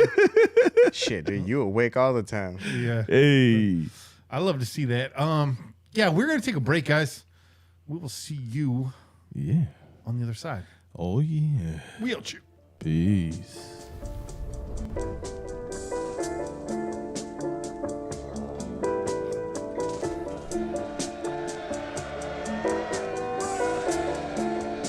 Sound roll 66.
break there, a little break. Is it time? Is it time, fellas? Time for another one. It's time. Time is now. Time is now. It's time. Another chela. Let's get ready to get ready. Chelas. It's always more than one. And today we got 3. So this bad boy that I'm drinking on is from Alvarado Street, which is a brewery right down the road from us in Monterey. This is a beautiful. This company, man, they never let us down. They come through with the heat on a regular basis, man. Flavorful beers, delicious. They got the high IBUs. They got the low IBUs. They got the high ABV. They got the They got it all, man. So if you're interested, you're in the area, go down to Monterey, go to Alvarado Street, man, get yourself some bomb ass beers. But this bad boy right here is the Vengeful Barbarian. It's coming in at 7.2 ABV. This is a India Pale Ale, and this is the first time I've ever had it. So let's see what it's all about. Will this finally be the beer that Shay doesn't like? Probably not. That's my new goal, is to find a beer that you fucking hate, bro. Oh, then you have to get on that one beer we had to tailgate, bro. Oh yeah, That was cinnamon one, that was the horchata one. Gross. yeah, and then the mint cucumber one, which Man. I didn't see the mint on the label, because I'd be down for like a cucumber. We flavor had in those the crush, beer. remember? Those cucumber Yeah, crush? those were fire, dude. Yeah. Those are fire. They went down smooth. So this bro. is Oh, yeah. this is listed as an IPA, but y'all see it, man. Hazy as shit. Hazy. Right? So this might be an unfiltered IPA. This is delicious, man. Super good flavor. It's got a little kick on it, but not overpowering with the IBUs. It's got some bitterness on it. Other people might think it's a little stronger than I do. But sweetness, there's some sweetness there. Definitely citrusy. It's got that. It's more like on the orange juice kind of, spectrum. Yeah. But potent. I like the hazies, man. That's an IPA build for me. Like, I could finally get back into IPAs with the hazies, real good. But that one you were drinking on the course today, man. Piney. that Piney was- as well. That was nice, dude. Yeah. That was from San Andreas, man. Who our boy Art is a big fan of, man. He loves those guys, man. They're in Santa Cruz, right? That was great, yeah. man. Yeah. That was one of the better IPAs I've ever had. I hear they got some Balanced. banging sours, dude. Yeah. From what I hear. The one that we were drinking on the course was actually one that I picked up at the gas station. Remember I picked up those 2 4-packs? Yeah, the tread. So I still had some left over. I took them out to the course, and Kenny was like, "Let me get a sip of that." And I was like, "There's another one." He's like, "No, I don't want to get too tired." And then he had a little sip. He's like, "Oh I might need to have that other one." That was balanced, bro. It was delicious. And it was dry, like it finished clean, But your boy was even going into hole 18 today, and they shot the double bogey on 18 to finish +2. But it felt good, man. It was a good round. In the wind, You're right. It was windy as hell out there, yeah. man. It's because Che, busted out with that beer. That's why. I just took the one drink, bro. I'm not gonna blame Che. That was A little swig. I left my tee shot high. Ended up kind of in jail. Chucked a sidearm out there about 250. There you go. And then shanked the approach and ended up double bogeying. But Happens, whatever. bro. It happens, bro. Yeah. It's okay. We're getting better, bro. And We're then getting lost better. and then lost the CTP, but took the card. Yeah. But that course, it felt good because that course can turn on you real quick out there. It did for me. Yeah. I started off well. I was right there. I started falling back a few strokes, and then I started playing the catch-up game. Yeah. I was trying to be aggressive and get back into it, which, if anyone that's listening to us plays disc golf, you guys already know. Unless you're fucking pro, playing aggressively is probably not the way to go. Yeah. It could get away from you real quick. That's exactly what happened to me today, man. Hey, But that's all right. It was all good times. Hey, but it's all about that confidence, though, dude. That's it. That's what I mean. That's why I'm doing it. I'm gonna keep running it till it starts to fall regularly, You know bro. what I'm saying? It's not That's what I'm insanity, bro. It's Why gonna not? do something different. I swear. Eventually. Shout out to Salvador Salazar. Shoo! 1999. Boy, what's up, donation. Sal? He says, "Cheers, brothers. Been stuck on that Firestone Salute. Propagator Series Galaxy Fire emoji. Hey, Firestone's solid, man. Coming out there from the SLO. Paso, Yep. bro. What would you there, call that? Paso. Is that Central Coast still down there? I call don't that know. area? That's a good question. I don't know what that's. I just call it slow. Yeah. They're calling it Slow Cal now. I saw on their Is that ad. what it's called? Yeah, that's what they're calling it on the ad. Sorry. And shout out to Silky Slim, who I missed earlier. Shout. With the 1999, he says, Shout out, brother. Si tu no estás. Yeah, your boy's over here posting pictures of oysters, bro. And I'm not talking about oysters. He's out there. You're getting a little crazy, bro. I don't know about your lady appreciating you putting her out there like that, dog. Is he trying to do that boozy badass fucking Instagram? I don't know. You guys didn't see what happened. All right. I can't really talk about it here. No. Shout out to them, man. They're funny ass fucking couple, man. They always be posting some funny shit on Twitter, man. Both him and his lady. So Shout out Slim. He was posting pictures of her oyster up on. No. Oh, man. No, he was posting pictures of their dinner. Okay. They were having oysters. Okay. But then there was a little upper boob shot that he put up. Okay. He's like, they're big oysters. When you said the oyster, Yeah, I was yeah, like, yeah. well, I mean, Yeah. Kenny goes X-rated. He don't know in between, bro. Yeah. It's G or X. There's nothing else. 0 to 100 real quick. does this show PG 93?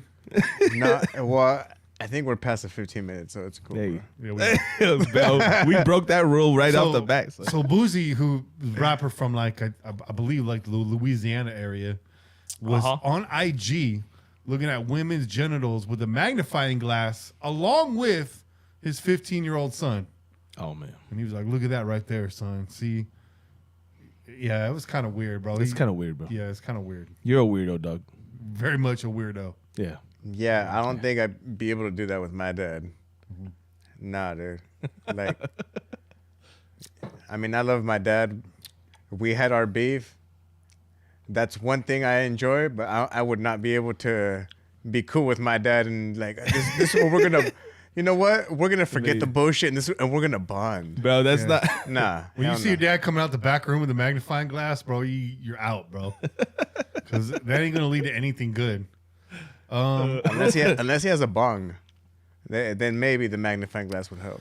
Shout out to Steve Benitez with the $1.99 donation. Steve says, "Hey y'all, brewery recommendations in San Diego." Well, you got to start with the one that started it all, bro, and that's Stone Brewery. Stone, down bro. there, for You gotta real. go to Stone, man. I mean, just, Stone. But you know what, man? If you go, I mean, the North Park area is fucking lit up with breweries now. That's where I used to live. I used to live out in North Park, man. you live in the land of IPA. Dude. That's IPA country down there. It's IPA. And link for up with days. C. John Fish, bro. I believe. Yeah, I your believe boy he's C. down John there, Fish dog. will put you on game, man. Yeah, he's down there. Yeah. If C. John Fish is still in the chat, man, let him know, dog. Let him know. Yeah. Let me go get my magnifying glass. Magnifying glass, bro. No, I don't want to see that. man. That's for in person purposes. Bro. I mean, I've been close enough, bro. And even then, I don't think you'd still need a magnifying glass. No. I mean, you can only get so close. I know, bro. No? Like at a certain point, it's like, all right, it's just too pixelated at this point. Well, looking at it on a computer screen, bro, through a magnifying glass, what are you doing, dog? Hey, bro, Bobby's been watching that Japanese porn, bro. And don't knock, all scrambled. don't knock on me in my AOL account, dog. All right. It's all scrambled, bro. It's like fucking trying to watch the nudie channel in the fucking 80s, bro, with the fucking box that didn't get those channels, and but it had the channel. You could go to the channel. It's just fucking. It was like an elbow. You thought it was a breast. Dude, I thought tits were zigzag until I was like 12 years old, bro. Oh shit, man! Like, Good times. She had green zigzag tits, bro. I tell you, man, the boobs are here, the nipples down here. It was amazing. Shit. We let's get into this AFC. We can't transition out of that, so we're just gonna move on. There, I'll transition us out. You know what? Dial up, dog. There you go. Taking a magnifying glass to the AFC West. How about that? Boom. There you go. Gotcha. Pow. Ping. Great segue. And by the way, Silky Slim says Belching Beaver. They are in San Diego. Yeah, Belching Beaver, man. Oh. And those of you who don't know, when I first jumped on this podcast, that was one of our go-to brews, man. But I Belching would Beaver. say save the Belching Beaver tour for like the winter months. Yeah, no. Well, look, Belching Beaver has a wide variety of brews. They do. You can get your hazies, you can get But- your IPAs, but save the stouts, what we fell in love with, right? Was that peanut butter milk stout? Yeah. Their stout game. Save that for the winter, bro. That's one of those like little. The Mexican chocolate stout, bro. Fucking, bro. Yeah. Yep. Yeah. Raider Nug says that's a topic for the crow's nest. Yeah. Yes, it is. It is. And we've been promising that, but to his credit, Che was ready for a crow's nest a couple weeks ago, and I was. your boy over here was like, "I need to fucking take a shower." Before I go to bed. I was tired, bro. We had done a round, huh? Like a Boulder Creek, bro. yeah, we were at Oh no, no. We were at Stadium. stadium, course. Stadium. That's That was that late night. And we put him back. We went to BJ's after. Yep. Ooh, that was a good day. Shit, had a little right. pizza. Shit. That was good, man. And then we went across and we had a little That cafe, cafe. bro. With Yeah. my boy Bob was like, "Yo, you want to go have some cafe? We can get some best."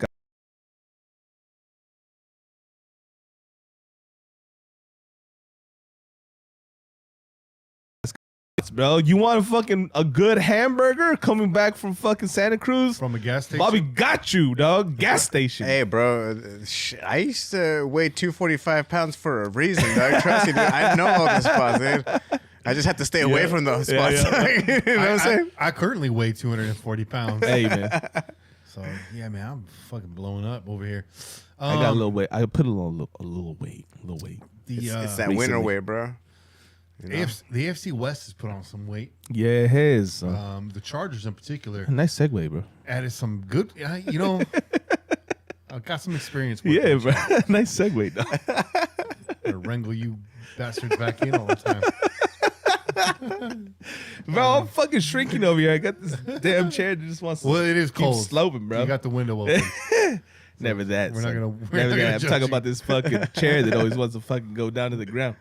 All right, get back to it, man. Get back to it. All right, yeah. So The AFC West. the Chargers in particular, as Che put it earlier, the prodigal son has returned to AFC West and is now wearing baby blue. Yeah.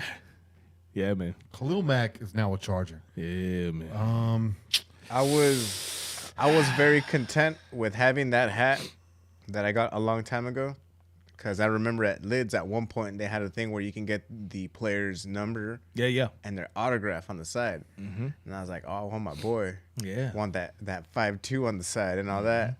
And after all that shit went down, I had to retire that hat. It's been hanging up there, and you know, I look at it every now and again, and I'd be just like, oh man, I can't believe it. You know, like stuff happens for a reason, but it's like, fuck. I would just always look at it, and now I tell you what, man. I think, can't look at it, man. I think everybody here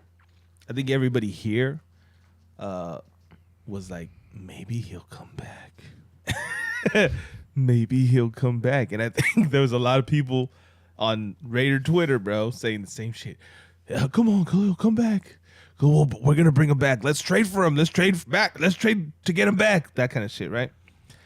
Now Khalil's got that baby blue on, man. That's a tough one to come back from, dog. Look, we've seen players come back after playing for our rivals. We welcome them. That's a tough one, man. That Charger blue. He didn't look happy with that jersey. No, bro. he looked very upset, man. And then they were like, they're like, yo, Khalil, make sure you sign your jersey, you know, and give us the good old fucking Charger quote, bro. Bolt up. That motherfucker scribbled that bitch on there. Like, this shit out my face. look like a prison photo, dog. Like, man, I'm really at this bitch. Am I really here right now? So, but you were talking about they restructured his contract. He did. So what is he looking at in terms of his sentence? A lot of money.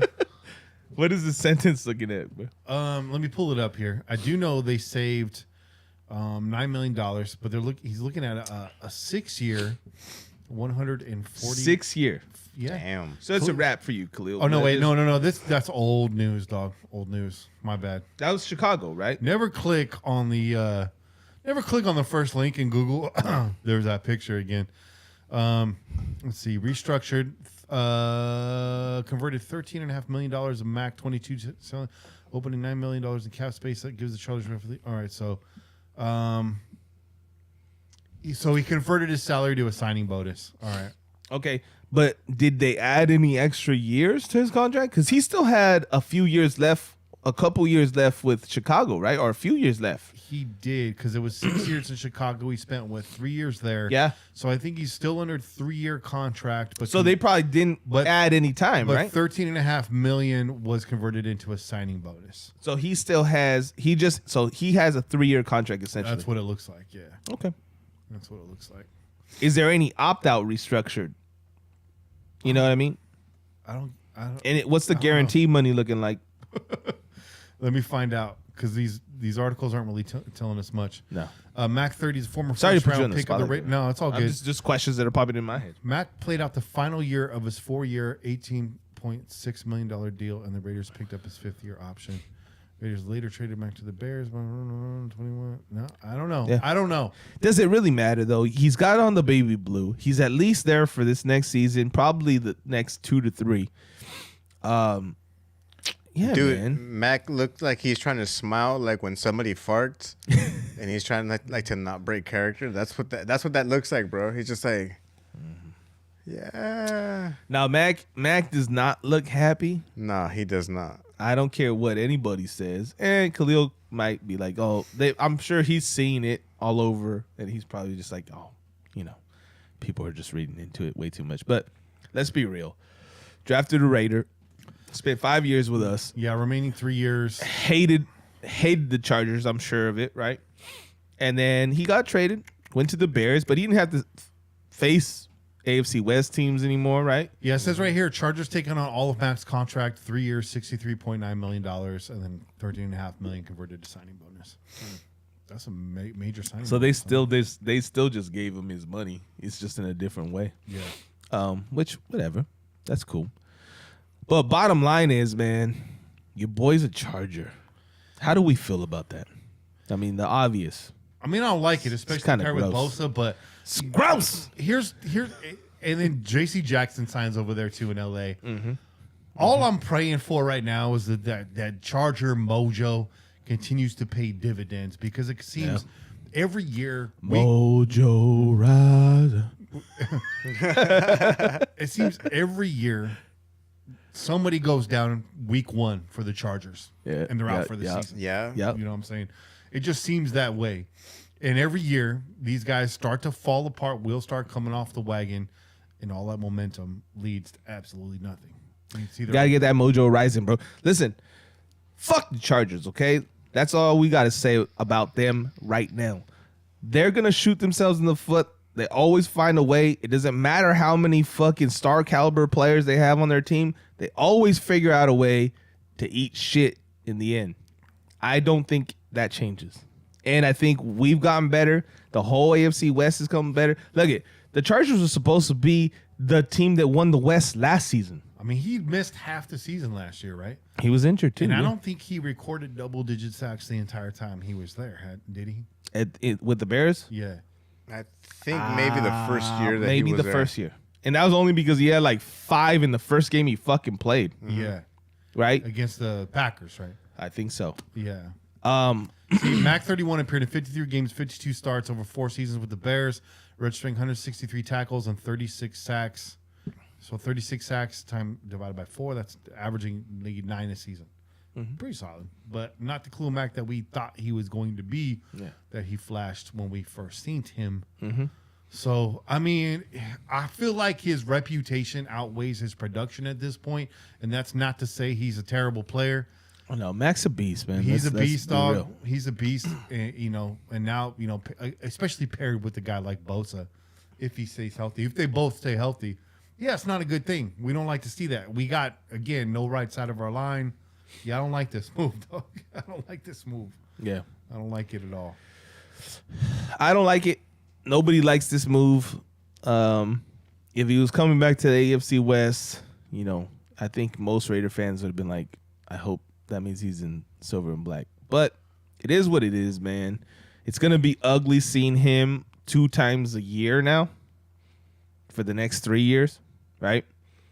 And like you mentioned earlier, we got some serious issues in regards to that right side of the line. So if we don't get that right tackle position figured out with a actual fucking plan, like a legitimate fucking tackle out there, yeah, facing the Chargers, bro, is not going to be pretty. Because, you know, say what we want to say about Bosa, you know, if he's healthy and he's on the field, the motherfucker has had some games against us. Yeah. And now with Mac on the other end, it's going to be tough. It's going to be real tough. Twice a year, doggy. Yep. It's going to be real tough. Yeah, it's gonna be tough. You know, scheme around that. You know, looking at like Drake coming out the backfield or something like that. Like it's gonna be. Well, yeah, and that's where I was talking about with the fucking route running, right? Yeah. I think when Carr goes into that game, he's thinking get the ball out, Yeah. get the fucking ball out ASAP, right? But that scares me when Carr gets in that mindset. I don't like that Carr. It's true. That's when shit goes wrong with Derek Carr, bro. It's true, but I think He starts acting squirrely, dog. this is true. This is true. But look at, you know what, a person that we did not touch on, okay, is your boy Foster Moreau. Yeah. Foster's still there.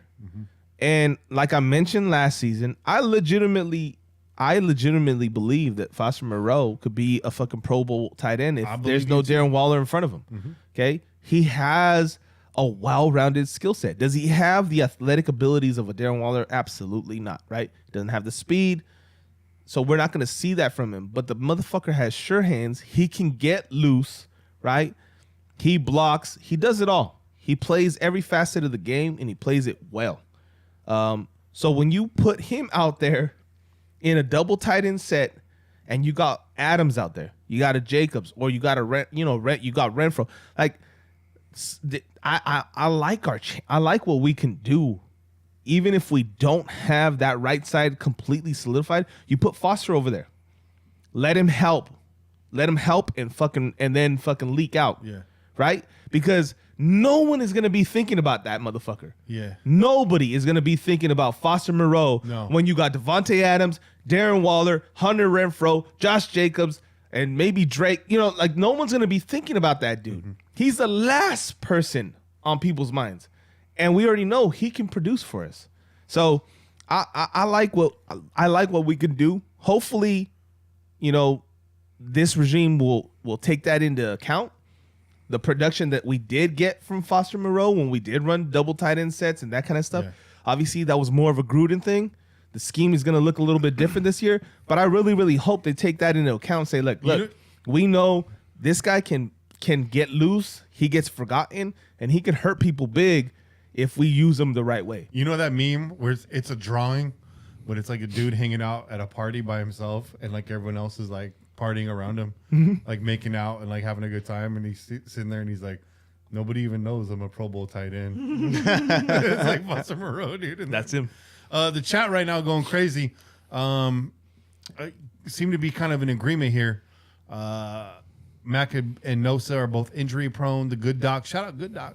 Shout out Good Doc. He says Bosa and 52 will be nasty for the 6 to 7 games that they'll be healthy. This brings up a good question, Bobby. What's the best defensive end duo in the AFC West right now? The way it's looking like it, dude. Honestly, it is looking like the Chargers. They are starting to solidify it right You there. think they're better than Jones and Max Crosby?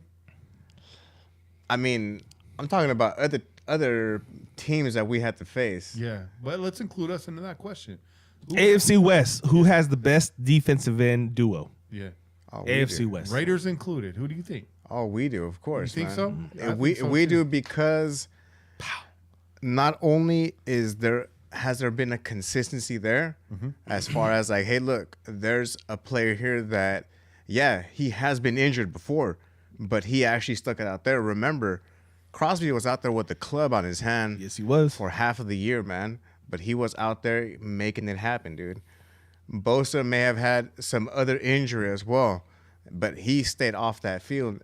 And Yeah. what's important about that is that He's a that sucker. relationship was not able to develop, man. Yeah. Whereas Crosby went in there knowing that he's basically a fourth rounder, has to prove himself to make it onto the squad himself. So that relationship has been there already. The fact that Jones is coming in as a new person, it may be new, but it's not like two rookies hanging out for the first time ever. Right.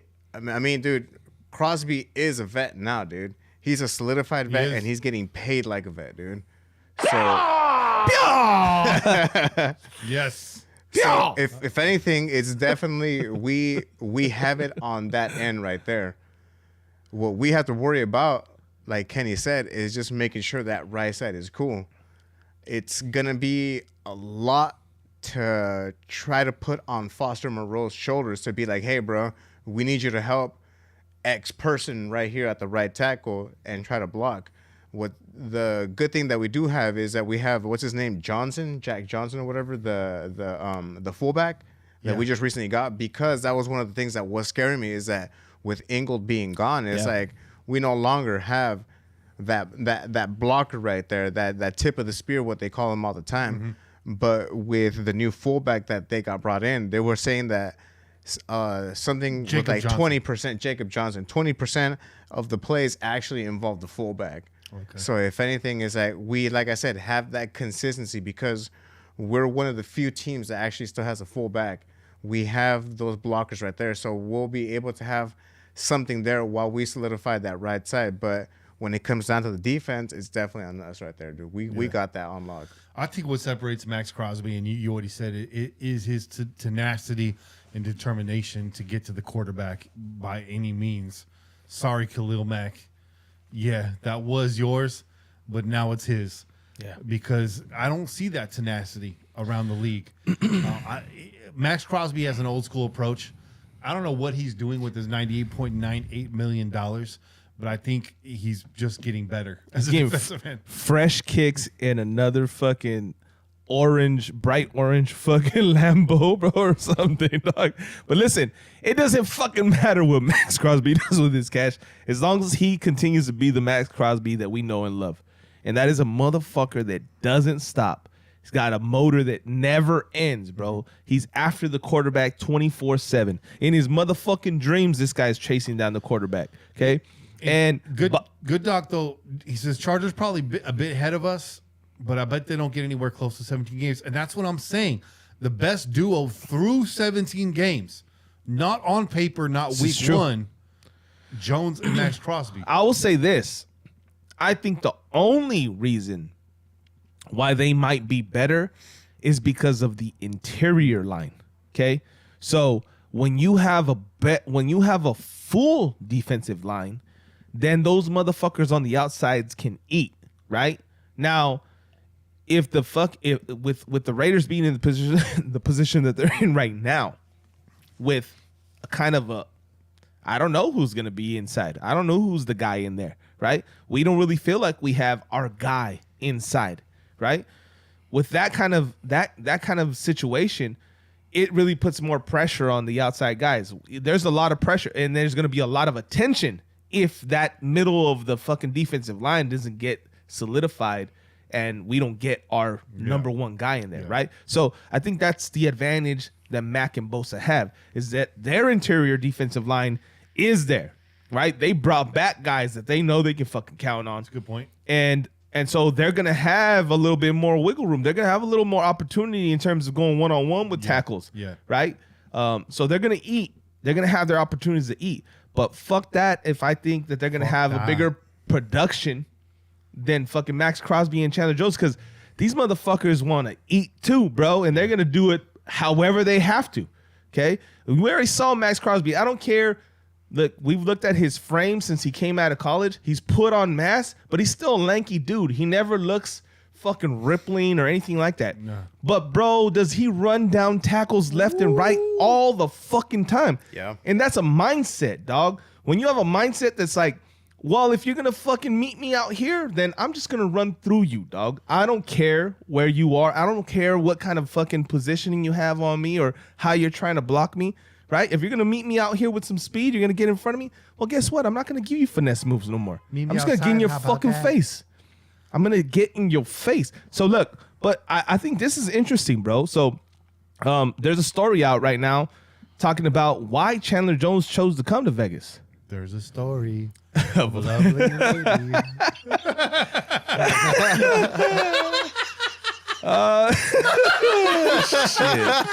I'm gonna drink to that, bro. Yeah. Good times. Good times. I'm gonna let you finish. I'm gonna let Scratching you and finish. surviving. Hey, go ahead. I'm gonna let you finish. Go ahead and finish the rest of that song, though. Dun, dun, dun, dun, dun, dun. I just real quick. I did have a hot take. Hot take. Get it, son. The Chargers will play a minimum 2 games this year without Khalil Mack and Joey Bosa. Hot take. Hey, I I don't know if that's that. that's what I'm saying. Like, I don't think that's a hot take. I think that's just a regular take, Hey, bro. bro. Was it that cold though? A minimum 2 games without both defensive ends. I think you're right. Okay. I don't think. I mean, but here, I'm gonna give it to you. Hey, in LA, that's a hot take, bro. Charger fans don't want to hear that shit, dog. Charger That's all fan. I'm saying. We don't give a shit what Charger fans want to hear. does not Charger wanna fan hear does that. not We're wanna here hear for the that. nation. Hey, I know And the that nation loves hearing that shit. Hey, I know that Charger fan. He literally lives like two like houses away from me. He wears 4 wristbands and a fucking Ryan Leaf jersey every day. And he looks all sad, bro. He just looks all beat up. It looks like life just beat him the fuck down, bro. He's got royal blue Air Monarchs on at this moment. Royal blue, fucking British Knights, bro. That's what he got on, dog. Get them BKs, them LA Gears with the gills on the side. Hey. Shit. Hey, British Knights in LA Gears, bro. You know what era we come from when you hear that shit on the show. Nah, man, but getting back to this little story, and I'm not gonna read it all to you guys, but bottom line is there is a friendship there. I don't know when it developed. Obviously, a lot of the defensive line vets. Yeah. I don't know when it I developed, don't know bro. why I'm laughing, bro. Bro, because it's fucking funny. Because I said I don't know. And look, but I'm picturing Charger fan fucking doing circles in his driveway wearing Heelys, bro. hey, you're not on fucking IG often, bro. But I sent that video to fucking everybody of dude in Heelys doing parkour, but like really bad parkour, like fucking just hopping over a curb and, and then rolling away like this. Fucking jazz hands. But anyways, man, there is a friendship that was developed. I'm assuming when there's because a lot of the vets, a lot of defensive line vets, they like to fucking like invite other fucking young defensive linemen to camps to work on moves, to talk about like try to school them up, which is really cool, man. It's like a fucking fraternity, right? That's beautiful. The defensive ends, regardless of team, it's like, yo, young guns, like come over here, let me fucking show you how to fucking improve your game. And Max Crosby, I noticed he's been involved in a lot of those camps, man. He's been involved in a lot of those camps. I think I've seen him out there with Von Miller at times. He gets right. in the mix with a lot of people, man, and he's always taking in that knowledge. So I'm assuming that friendship was built in something similar, right? And so for Chandler Jones, like he said outright, like this is I wanted an opportunity to play across from him because he has that kind of fucking love for dude. And he said when he FaceTimed him when he found out the news, that Crosby FaceTimed him when he found out the news, and he was so happy he was almost about to cry. So there's a real true friendship, a real bond there. So how's that gonna look? You know, what's that gonna look like? We've talked about what the chemistry between Carr and Devontae might look like, right? But when you have a friendship on the ends, and look, Crosby fucking loved Yannick, but as soon as he found out Chandler Jones was coming, Yeah. he wasn't upset. You know what I mean? I'm sure he fucking told Yannick, yo, I love you, dog. Good luck. But he's really, really happy But delete my number. to be playing with fucking Chandler Jones, man. So, look, man, let's give you a little rundown of Chandler Jones for those of you who don't know who he is. Chandler Jones has 107.5 career sacks right now. Okay, since 22. It's the most in the NFL since 2012, I should say, not 22. That's a lot of sack, dog. There you go. Right? Your boy Max, though, through 3 seasons, has 25. Okay? Not too bad, not too shabby. Jones, also, who played 6 years for the Cardinals, and this is why he was mentioning to fucking Russell Wilson, you can't get away from me. In those 6 seasons, he sacked Russell Wilson 16.5 times. Every time, dog. Damn. Yeah. Every time, dog. Okay? So, Damn, bro. you know, the Broncos are over there. They're didn't know that. happy as fuck, right? They're like, yeah, we got Russell Wilson, blah, all that kind of shit. But they lost Noah Fant, okay, who I believe was a big part of their passing offense, even though they Huge. didn't throw that motherfucker often. Yeah. That motherfucker had speed. I And we liked knew him about him coming the out of draft. college, Yeah, right? yeah. Coming out of college from Iowa. Yeah. We knew about him. I want to shut the fuck up about him. Yeah. You got- Hawkinson and Fant. It was Hawkinson and Fant, right? Yeah. They traded his ass away. He's gone. He went to Seattle for Wilson. So now they're really down the court. TJ Hawkinson sounds like a bad TV cop. He probably is, bro. He probably is a bad It's cop. definitely a 70s cop right there. Probably is a bad cop. Coaches, bro. Kenny Stapler and TJ Hawkinson. The fuzz is back. San Francisco Heat. Oh, shit, man. But listen. That motherfuckers making me lose my Look at train of that. thought, We're son. cleaning up the streets, dog. Hey, book 'em, TJ. Oh, man. I don't even know what the fuck I was talking about. You under arrest, sugar. That's gonna be Kenny's line right there. No? You under arrest, sugar. Like this, right? The gun always like this. Straight into the camera. Fucking A, man. Y'all motherfuckers, man. Book 'em, TJ. Book 'em now. Yeah. That's the trailer, bro. Yeah, man. You were saying Russell Wilson is scared the shit of Chandler Jones. Yeah, bro. Russell Wilson thought he was leaving that shit behind him, man.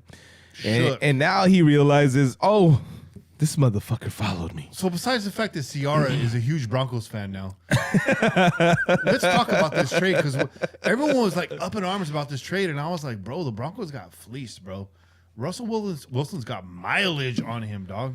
Well, mileage, but listen, you know what? I don't see this translating to them making significant moves in the AFC West. I don't think so either. I don't see this as a huge deal. I'm not worried about Russell Wilson in Denver at all, bro. Well, this is what I'm talking about, And too. I though. like Russell Wilson. This is exactly what I was referring to. You get rid of Noah Fant, okay? So they don't have a fucking This trade- a tight end right now. This trade will keep Russell Wilson out of the Hall of Fame, bro. You think so? I think so, dog. I don't know. He has a Super Bowl under his belt. He does. He's put up some fucking good stats. I think he'll get there. He's a fucking the bigger thing for me is the kind of fucking person that he is, right? He's one of those guys that goes out of his way. He does a lot of fucking charity work and all that good stuff, right?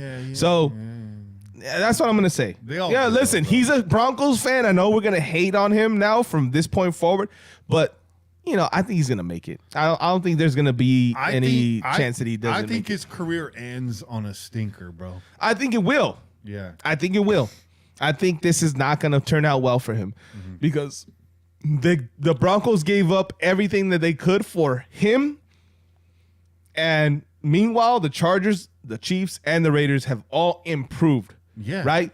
They depleted their team. Okay? They got rid of all their goddamn picks. They can't fucking make any picks. There's just not going to be any draft picks that are like, oh my God, the Broncos got who? That's not going to happen. Not for the next fucking 3-4 years. Okay? And like I was saying, now you're down to 2 receivers, Cortland Sutton and Jerry Jeudy. That's basically the whole passing game for the Broncos. I like our fucking chances against that. Okay, it's different. We already know what our issue always was the interior part of the field. Okay, and that comes down to a fucking tight end. We made fucking Noah Fant look like Darren Waller last year, and he ain't that. But we made that motherfucker look that way. Why? because he had speed and he was able to move around in the inside of the field. Jerry Jeudy and fucking Cortland Sutton by themselves without a tight end don't scare me at all. Well, not only that too. They don't scare me at all. Now there's going to be a meeting at the quarterback every time now with Jones and Crosby. And what's that going to do to your quarterback?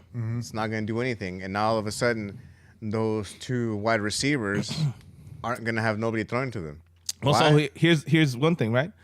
Wilson knows what to expect from Chandler Jones. He don't know what to expect from fucking Max Crosby. He don't get to play him 2 times a year to figure him out. And Crosby's gonna be in that ass. In that ass, son. Russell Wilson's gonna have his own bike cop show. Bro. It's gonna be a bicycle cop show, bro. I think that when he had that show, dog. The bike cops. Was it Pacific Blue? Yeah, that's what it was, dog. Is that what it was? I was going to say Reno 911, dog. Because I remember there was that one cop that was a bicycle cop. Yeah, that's Russell Wilson all day, bro. He's gonna be a Pacific Blue reboot, bro. Talk about a show that took itself way too seriously. Shit, man. But too serious. that's how I feel about this Russell That was on the Wilson USA Network. It was. It really was. Why do I know this information, bro? But so was Mr. Robot, and that was a fucking badass. Hey, there you show, go. man. You know what? You're the one that told me about that shit. I don't think I ever saw that fucking show, man. Bad, dude. Now I gotta look it up. Remy Malek or Malik, I don't know how to say his name. The guy that played Freddie Mercury. Okay. He's the main, and then Christian Slater, dude. Okay. Fucking bad, dude. That's what's up. That's what's up. Hulu? Mr. Robo. You think Yeah. Hulu's that episode? Find it on Hulu. All right, I'm gonna Yeah, find that shit. Speaking of Hulu, man, I can't wait for Wu-Tang to come back. Dude, I'm watching that Snowfall right Wait, they're going to have a season 3 to that? now. Yeah. Yeah. No Hell shit. yeah. Hell yeah. Damn, I almost canceled my Hulu. I might have to wait. Yeah, this is over. Cancel this shit. Yeah. You gotta I thought wait was it out, over. son. Wait All it right. out. I'll wait it out. We're watching. It ain't over. Bobby and I are watching that Snowfall, bro. Yeah. Yeah, you're on it, dog. You should watch it. I'm on it. I'm on the show. Yeah, dude. You're on it, bro. Play the uncle, dog. Jerome's. Yeah. I don't know You about that. motherfuckers, bro. I'm gonna watch this show, bro. Don't get me fucking angry. I don't know about that nephew. Yeah, yeah, that's you, bro. Yeah. You're badass on that show. You're probably right. You're probably right. Yeah. Hey, man. You're gonna love the soundtrack too. You can watch that shit, dog. The soundtrack. Yeah, you just Like, need you the, know I'm all about the music. you just need the Jerry Crow, bro. Which, by the way, me and Kenny are gonna get in the studio real soon. We're gonna bump out some motherfucking beats. Yeah, you're gonna have some, That new, fire for your ass, there's bro. some new beats on the show. That's right, yo. Che gonna do an acapella intro to this, dude. She's your queen. and they can't even be like, you're tuned into the Village Podcast. I'm gonna be like, ba ba ba boom. Oh shit. Oh, man. mean, Good times. Remember Pig?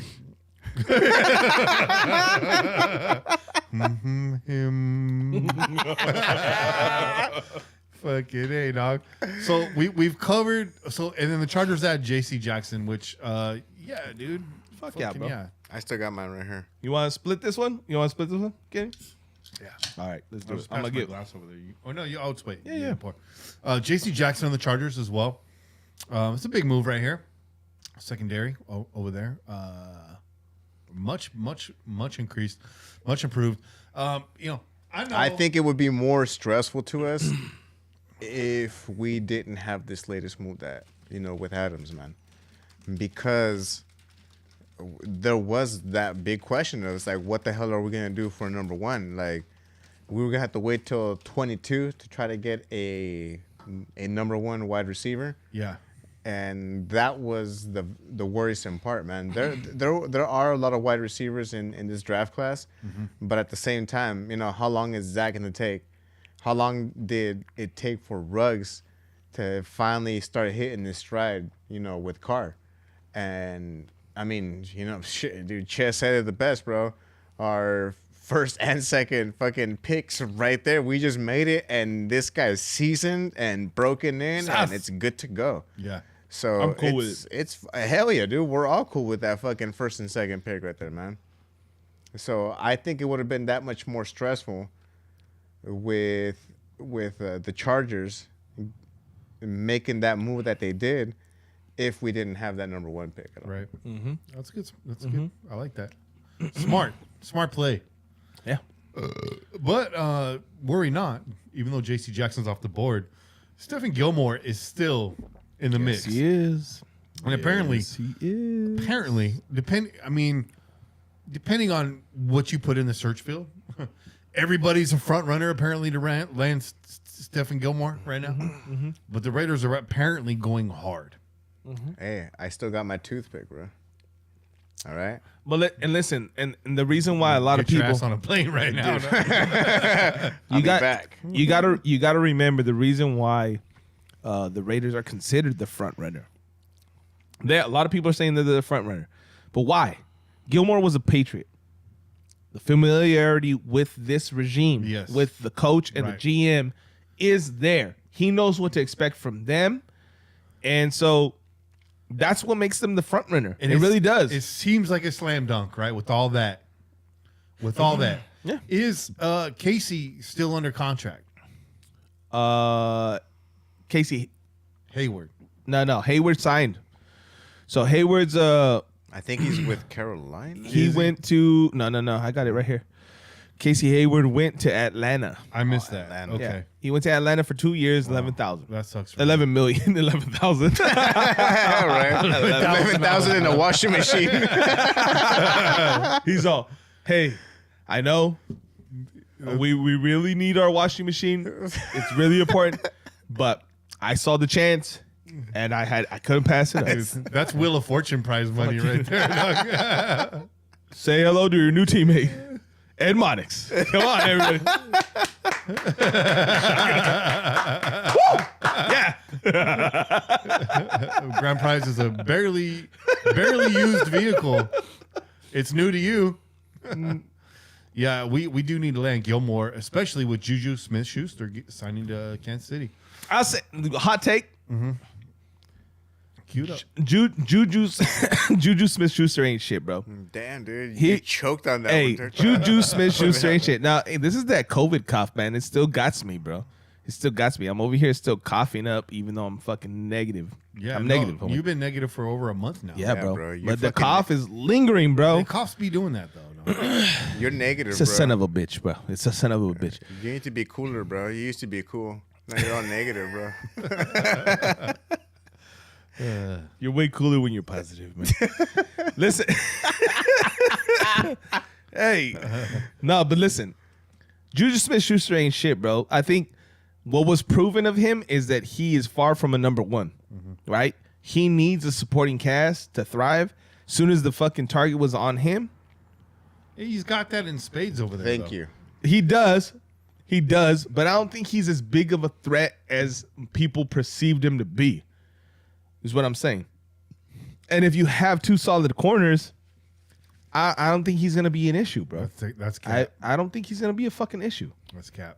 You know what I'm saying? That's cap. That's cap. Hey, listen. I'm I gonna like throw it. that hot take, bro. Fuck you, Juju. Juju B.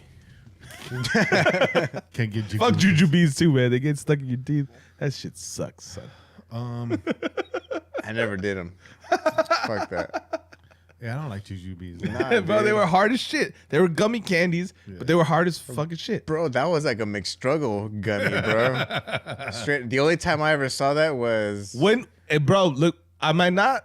You and I are the same, dog. Okay? Hey, bro. Two young fucking brown in the 80s, bro. That's the kind of candy we ate, son. I was just talking with fucking Kenny about Necco wafers. He was like, I can't stand those motherfuckers. Like, sometimes that's all we could get, bro. Oh, no. Hey. Sometimes that's all my pops let me get, bro. Hey, my pops told me. You want a candy? You get those fucking little discs right there. Those multicolored discs. My pops told me I had the worst habit. He's like, mijo, es pobre delicado. He's like, that's the worst thing you can have. Fucking hate. Almost spit my fucking beer out, bro. That was me, dude. Because that's fucking truth right there. That was me, You're dude. not spitting facts, bro. Yeah, You it's can't like- be fucking a delicate, poor motherfucker, bro. You can't be sensitive, dog. Come on, man. My pinky shot out, Pinky dude. was up I'd for be the like, you know beginning. what? I don't need that Tootsie Roll. Fuck that shit. I don't need candy today. Tootsie Roll, bro. That was like name brand to us, homie. Like, we had fucking those little, What was that little that little bear? The little hard candy with the fucking little bear?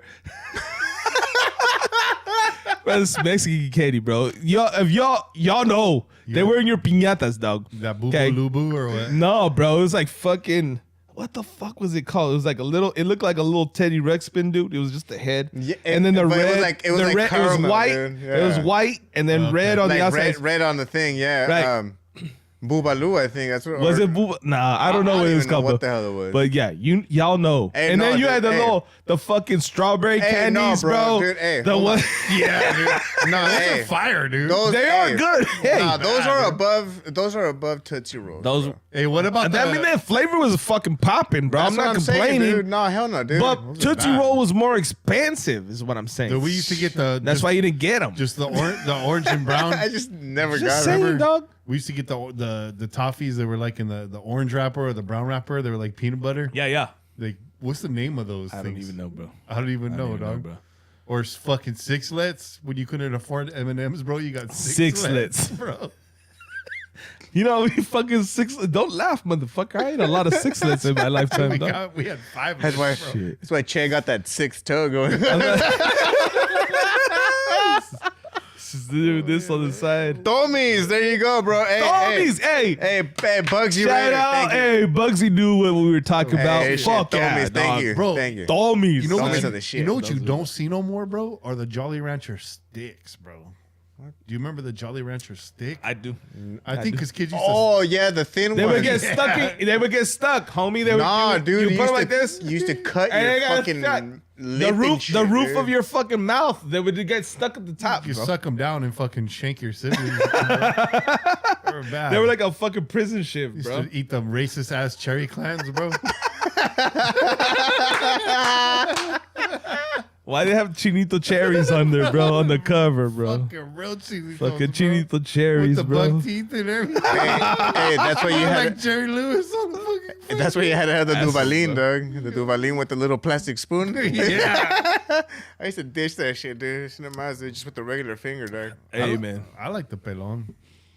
Oh yeah, pelo pelon. Yeah. The little fucking the fucking tamarindo with the chile Dude, I've come seen through it- the fucking I've hair. seen them That that, was- I've seen them like that big, bro. Yeah, bro. They make the big ones, bro. Fucking crazy, dude. Yeah, because Mexicans are crazy, bro. They You know what fucking you do love with those, sugar. right? Huh? You love sugar. you pop them open and you eat the inside with a spoon. Yeah. Shit, hey, Fuck. hey. You never even take the cap off, son. Nah, It hell just, no, dude. You pull that fucking white.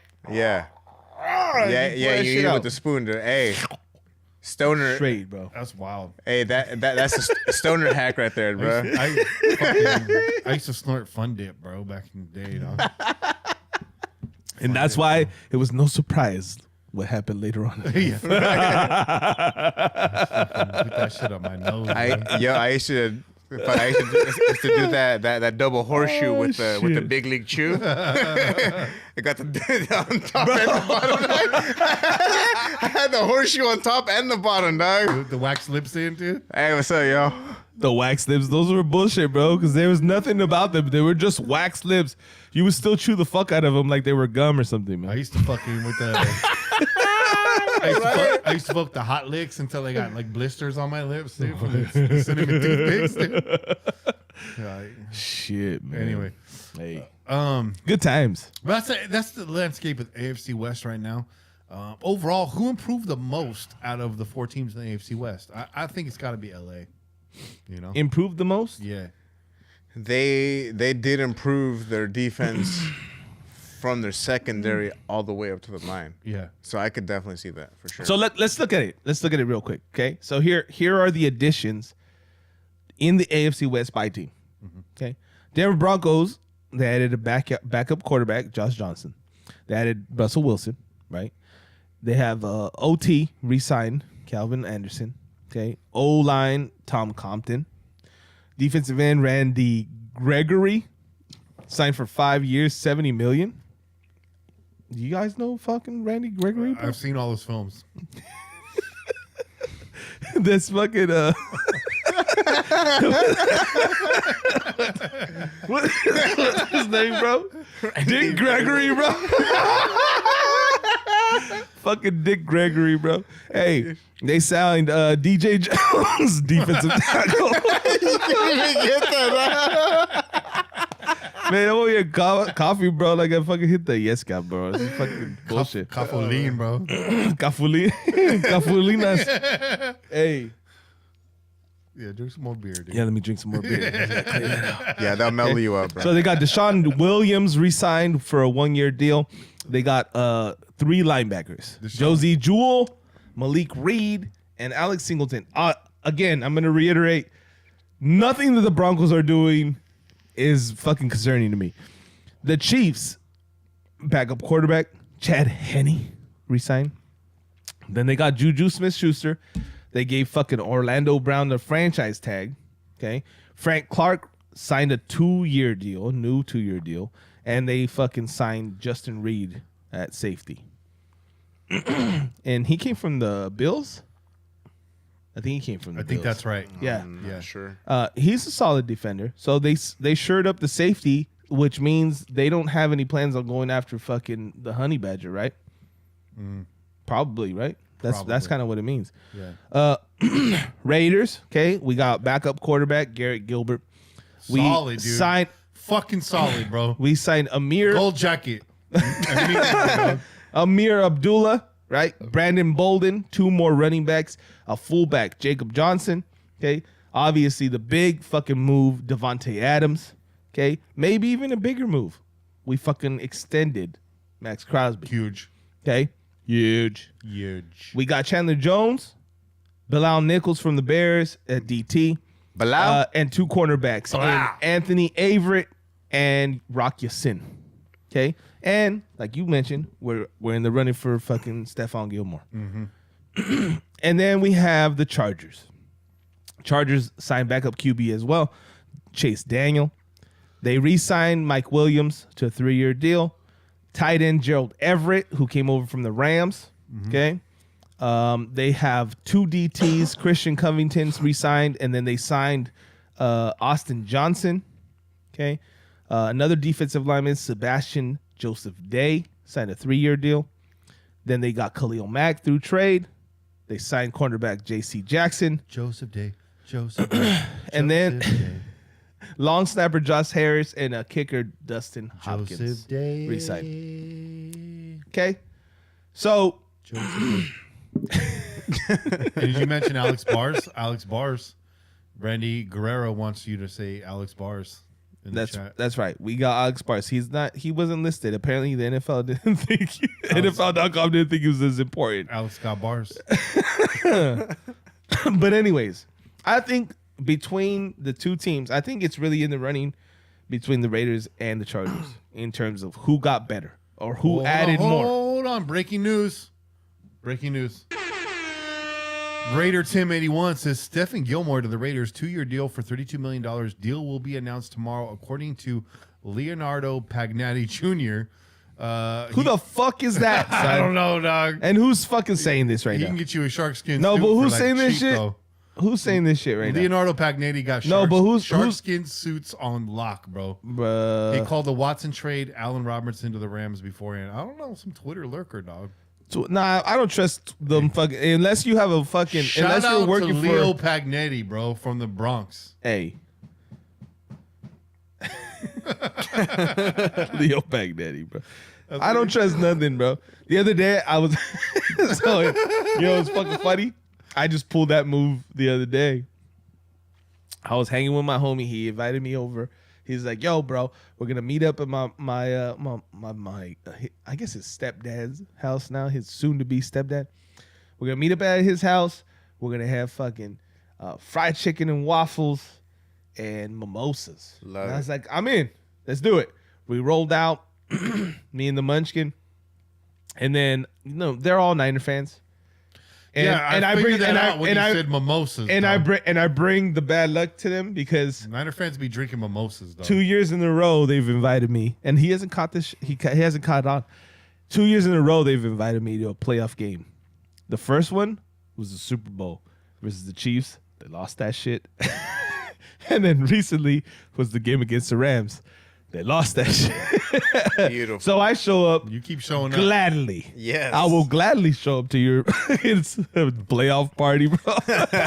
With Raider gear on, smirking, knowing that you're about to lose another game. But they invited us over. It was good times, man. We had fun. Food was great. But I'm sitting there, we're talking football, and I just looked at Twitter. And all of a sudden, I just pulled up Twitter and I saw somebody had posted that fucking Matthew was going to the Niners, right? And they added him, like, at so-and-so fucking ESPN. And I was like, oh, shit. And they're like, what happened? I was like, it sounds like you guys might be getting fucking Matthew. They're like, oh, what the fuck? Really? And I was like, hold on, let me do some due diligence here, because I know how this shit goes on Twitter. And I started looking. That information was nowhere to be found, bro. It was nowhere else. It's just some fucking rando on. Just added. He just made sure to at somebody that was legitimate.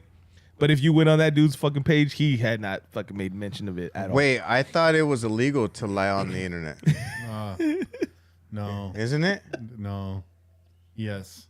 So stop telling the truth so much, buddy. So I'm not really friends with David Carr.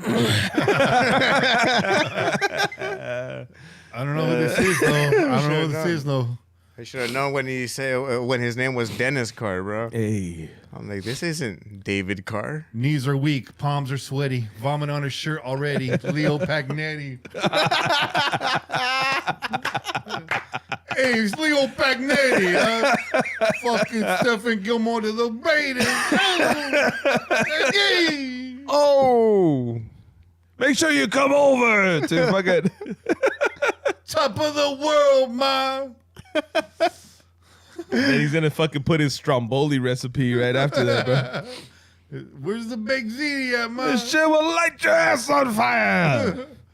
Shit. Hey, man. You want to do some phone calls? Hey, Let's do it. It's been a long time since we did some fucking phone calls. Wait, though. is there any phone calls? There's some phone calls, yeah. Let's get it. Let's get it. We got 4.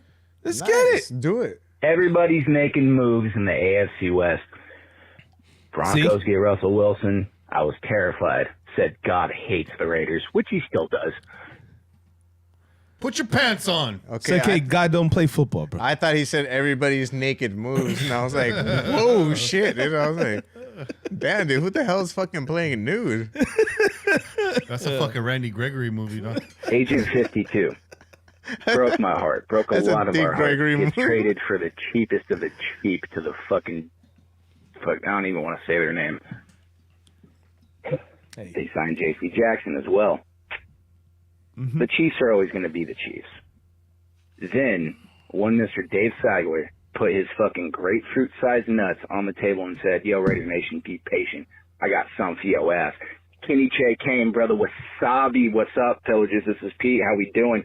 Holy shit, it's almost too much. I don't know how to handle it. Outside of trading for Devontae Adams, which fucking no one ever thought we were going to do, and now I'm out of a job as a fucking draft analyst, or I have to work that much harder, and I'm probably still going to be wrong about some shit. Nonetheless, we'll get to that later. Hey. Man, I'm a huge fan of Chandler Jones, and have been for years. Hey. That fucking, whew, and we trade Yannick for Rocky Sin. Whew. I don't know if it's just me, but it's really nice to have good news for once. There's something to be happy about. Mm-hmm. I mean, for fuck's sake, like, you look at the division, and is Derek Carr the 4th best quarterback in the division? I would argue against that because I think Patrick Mahomes is going to take a steep fucking step off a cliff. And Russell Wilson, I'll tell you, I live in Washington State. If he stays engaged, he's kind of crazy. He's going the wrong way. And just, Al Davis must be smiling from the heavens, and that's cliched. Everyone's been saying it. But when you think about it, this is almost like a love letter to the team last year, and the coaches got us through it, and DC got us through it, and I gave all of them a lot of fucking criticism. But now it's like, Mark Davis, thank you for spending some fucking money and letting people make fucking moves. People talk about the Patriot way. This is the most un-Patriot way thing to do things, exactly. And it's fucking awesome. So, anyway, like I alluded to, get to the draft. 3rd round, offensive tackle. 4th round, defensive tackle. 5th round, offensive tackle. Also 5th round, offensive tackle. There you go. 6th round, defensive tackle. I like it. 7th round, and let's get another guy that can return kicks or something like that. Maybe he's a corner. I don't fucking know. Anywho, man, I'm fucking pumped. This is great. Man, I can't wait to see how long. It's been a while. I'm a little rusty at fucking calling if you can't tell, but either way, Pillagers, crack a cold one. Fucking just let it's a celebration in the live chat. I can already see Vinny moderating shit. Later, y'all. Yeah. The celebration! Hell yeah. Good It's call, a Pete. It's a celebration, bitches. Love it. And apparently Leo Spaghetti is a sports radio host for 98.5 in Boston. Okay. So it's got some weight to it. Leo Spaghetti, huh? Fucking Boston. Leo Tagliatelle, bro. He's over Well, there- he's I over there mean, do we parking a car. want to trust the motherfucker from Boston? You know, Patriots. You know, Well, that's what I'm saying, dog. He's close to the source, bro. is he though? Because fucking Stephon Gilmore was playing for Carolina, bro. Yeah, He wasn't playing for the Patriots anymore. it's got roots. It's got roots. I don't trust you, dog. I'm gonna say I don't trust you, homie. Okay, I don't know you. You're from fucking New England. No. 0.0. Trust, son. Okay, I don't trust you. Fuck out of here. This is Raider Jumping.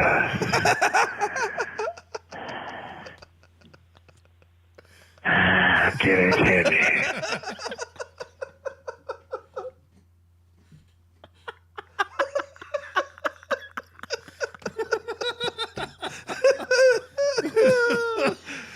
Oh god damn.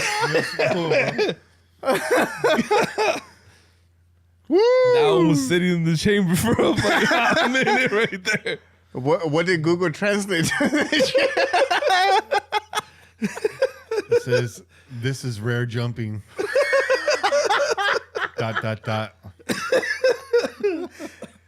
Story of my life, yo. ... They put the ellipsis in there, bro. Man. Michael Bona? Bona. He says, just got off the phone and was told, no deal done, but the Raiders' relentless recruiting and selling has made an impact. Down to 2 teams now. This new leadership team Mark Davis has is very expletive, impressive. Nobody in the NFL working harder. Michael Bona, first of all, if you're going to show up in our chat, you better put the expletive in your fucking... I think he's lifting this from like a quote. This was from Okay. Hondo Carpenter, Mike Honcho from Fill the expletive. from Sports Illustrated 13 hours ago as far as signing a big name goes. Do we want to, Scott asked, do we want to pay a 32-year-old man cornerback 2 years, $32 million? No, I don't. I don't know, man. I don't like these 30-plus signings, dog. Because when I play Madden, I try to sign players that are 30 years old. Because I play Madden, I know more than football about than anybody. That's all I'm saying. Hey, goddamn. we got my boy Detective Nick Chips here, Oh, coming from Montana, dog. Nick Chips. Nick Chips on the road right now with one arm and a blown On the catalytic road converter, dog. again. With one arm. Just can't wait to get on And the road then- again. Somebody tried to steal this dude's catalytic converter the other day, bro. No way. Yeah, in Vegas, dog. What I the didn't know that fuck? this. I didn't even know that this was a fucking national issue, bro. Dog, this until is- your boy put me on game earlier today. I'm like, what? This is a- Motherfuckers are getting underneath people's cars and stealing this shit and selling this shit. It happened to my mom's boyfriend, dude. No way. In her fucking driveway. Nobody stole my catalytic converter from her driveway, no. It was fucking crazy shit, dude. You actually took it, though? They took it. Yeah, they sawed it off. It was in and out like in less than 10 minutes. Like. Yeah, it's easy because you cut the 2 pipes, you go down there with That's what she said. you go down there, you go underneath with the saw, and it's just 2 cuts, boom, boom, and you got it. These things are going for $1,500 to $2,000. That's crazy, though. For the metal inside of them. What It's a full blown national case. This is what's the metal inside of them? Heavy. Keep asking me questions. It's heavy metal, dog. Hey, you remember that movie? Yeah, fuck Heavy yeah, dude. metal, bro. I Hey, got that shit downstairs, dude. shit, I think I bought it on On Voodoo, V- bro. on VHS. I bought it on Voodoo just recently. Badass. Because I was like, man. Did you? I remember heavy metal was one of those like, yo, have you seen heavy metal, bro? That shit's fucking crazy. That's so I had to do it. I had to buy it. Sometimes you gotta splurge, son. I'll let you know. Little news coming Yeah. from the Kenny Stapler news desk right now. Mike Honcho. Mike Concho, yeah, dude. Fucking When I say, shout out, good dog. when I say spread, I mean full spread. I mean, butt naked. I mean, I showed it all. By the way, if you guys aren't watching Winning Time right now on HBO, you're missing out because John C. Reilly. Is that on regular HBO or HBO Max? HBO Max, which is regular HBO. Is it? Yeah. Oh well, fuck. Then I got that shit. It's because they were fucking with everybody. They had HBO Now, and then they had HBO. I know they're doing all kinds of Plus. stupid shit, bro. Nah, they whittled it down to HBO Max. Chivabosos. All right, then I'm jumping on that shit immediately. So Yeah. they Get That's that, my fucking team. That's the story of Get my that fucking team. and the Mighty Gemstones too, yo. You gotta watch that. Oh yeah, the Righteous Gemstones. Righteous Gemstones, Fire, yeah. dude. The That- sister is crazy. Dog. Star. Fucking wild family, bro. Yeah, and what's his name? Walter Goggins, who plays the uncle on the show. Yeah. he kills it too, bro. Fucking A, dude. Yeah. The whole cast is That's badass. a good It show, was dude. it was casted perfectly, dude. Perfect. I think Danny McBride is writing that too, right? Is he? Yeah, I think so. He does a lot, bro. He's a producer on the new Halloween films. I saw that. I saw his. Have you seen Vice? Have you seen Vice Principals? Yeah. Fuck yeah. You're the one that told me to watch that shit. I watched that shit. I splurged that shit, man. Have you seen that? Nah. So it's him and Walter Goggins Uh-huh. from that show. They're both vice principals, and the principal dies or retires or something. She gets fired. She gets fired, and so they're like, No. I think it's a male. yeah, He bounces, yeah. and they hire a fucking female, It's and then they're trying to get her out. it's Bill Murray, ain't it? Yeah, I think so. Yeah, Bill Murray's the principal. And then so they're bringing someone new, but they're trying to get her out so that they can take the principal job. So it's just a bunch of fuckery, but it's a funny show. Anyway, catalytic converters contain a honeycomb coated with precious metals such as platinum, palladium, and rhodium. Wow. So this has now gone national and is now a federal case. The FBI has picked this up because they're seeing this happening in a lot of metro areas where basically street level criminals are cutting this shit off, selling it to sort of a kingpin in the area, if you will, who is connected to buyers, and the buyers feed up to a larger chain. So it's now considered like a RICO case where it's part of this large national network. God damn. Yeah. Yeah. They got Donnie Brasco up in this motherfucker. Yeah. Bro. And if you've ever been under your car, you know the catalytic converter is it's easy to get to. It's right underneath there. It's just boom, 2 cuts and you got it and go. So yeah, they just busted somebody here in the Bay Area. Yeah, I heard about that. Yeah, but it's happening all over. So anyways, before we get to this call, it's my boy, big time Raider fan. Me and this dude would go to Raider games right during the Gruden era, basically smack dab in the middle of the Gruden era. We were going to games every fucking weekend. And he's coming down from Montana to play some goddamn disc golf. Dude just smashed his shoulder though, playing or snowboarding. Oh, damn. Started throwing left-handed last week, so what he throwing 350 off his left hand. This son of a bitch. Nick Chips, bro. This is my dude. Used to live on my street. Used to be my neighbor. Really excited to see this guy. First-time caller. Hey. What's up, boys? Raider Chips here. Just wanted to call and give you guys a shout-out. Keep up the good work. Also, tell me your take on this guy Ziegler, what he's been doing for us. I'm real impressed. I like the moves he's made, and I'm out. Go Raiders. All right, good question. Nice. I mean, so far, gotta love the moves, right? Absolutely. We've let some dead weight go. We left some pieces go that were role players last year, but that's just casualty of the offseason and the cap. Yep. But the two big signings, right? The guys definitely got pulled.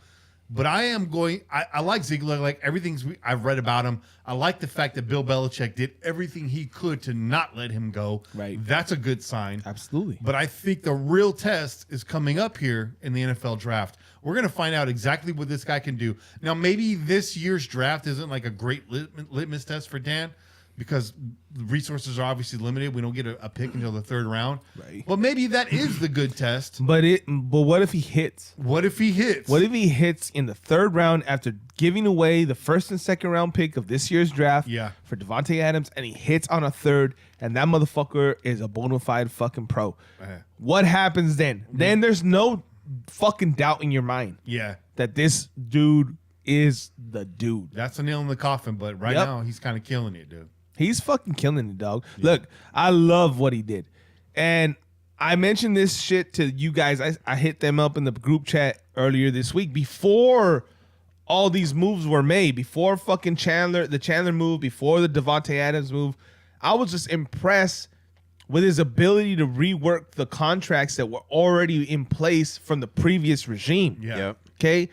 Being able to get fucking Colton Miller, who's our guy, in the room and say, yo, we need to restructure your contract. We need to open up some cap space. Can you and will you do this for us? And we already know Colton Miller, we sat down with his pops many a times. Yeah. We know what kind of people these guys are, man. They're good motherfuckers, man. And Colton is definitely one of those guys that's committed to this squad. He wants to do anything he can to help, and he proved it. Restructured his contract. Well, let's keep it real. We never sat down with Colton's But not dad. Colin, but we stood up in a parking lot and drank hard alcohol. Okay, but we did hard liquor, bro. We did sit down with his pops. Yeah. His pops sat down. He pulled up a chair. Sit down. He got on the Yeah, he mic, did. You're right. Okay, you're right. and then we took shots with him. We did. And we fucking love that guy, Dan. We miss you, bro. But listen, we know where he comes from. We know where Colton comes from because his pops was cool ass dude, down to earth motherfucker. Sat with us, talked with us, was willing to fucking, see us eye to eye, man. And that's exactly who Colton is. And he's a motherfucker that's somebody said like, yo, we appreciate you and we want you here. He's showing that appreciation back. He wants to help this team win. He's not he's not a person that's in it for himself or trying to gain, take an upper ground or get an upper hand on anybody. His willingness to restructure his contract, that's proof of that. Okay. Another one, Drake. Kenyon Drake did the same thing. Yeah. But Kenyon Drake, like we're finding out with so many people, is a childhood Raider fan. That's awesome, dude. Okay. So Kenyon Drake gets signed. He gets a lot of money thrown at him by fucking the Gruden regime. Right. And then all of a sudden people were upset about that. Remember, people were pretty upset about how much we spent on him to bring him in to be a backup running back. But we saw a lot of things that we liked out of him last season. Right. Yep. Yeah. And with Josh Jacobs getting injured, it was nice to have it was a some surprise, consistency dude. out of Drake. And then, of course, we had I didn't expect that level of toughness out of him, bro. What's homie that used to be with the Broncos that moved around? Oh, you're talking about Chris Warren, bro. No. Hall of Famer Chris Warren.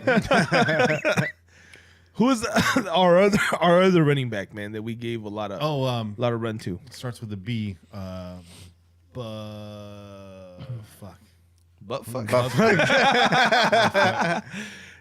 y'all know who I'm talking about, man. Somebody in the chat's gonna fucking drop it, but Booker, Devin Booker, Yeah. Devin Booker. Okay, so when Booker was out there, but Drake and him, there was a few games where they were the only backs we had. Yeah. And they held their own, man. We saw a lot of things that they had flashes. They let us know that it wasn't a complete fucking waste of money for sure. Yeah. But for that dude to be able to be willing to sit down, restructure his contract too, because he could have very well said, nah, like this is what I was promised. I'm gonna fucking I want my cash. No, he sat down, he restructured his, and that has a lot to do with the personality of Ziegler. I really believe.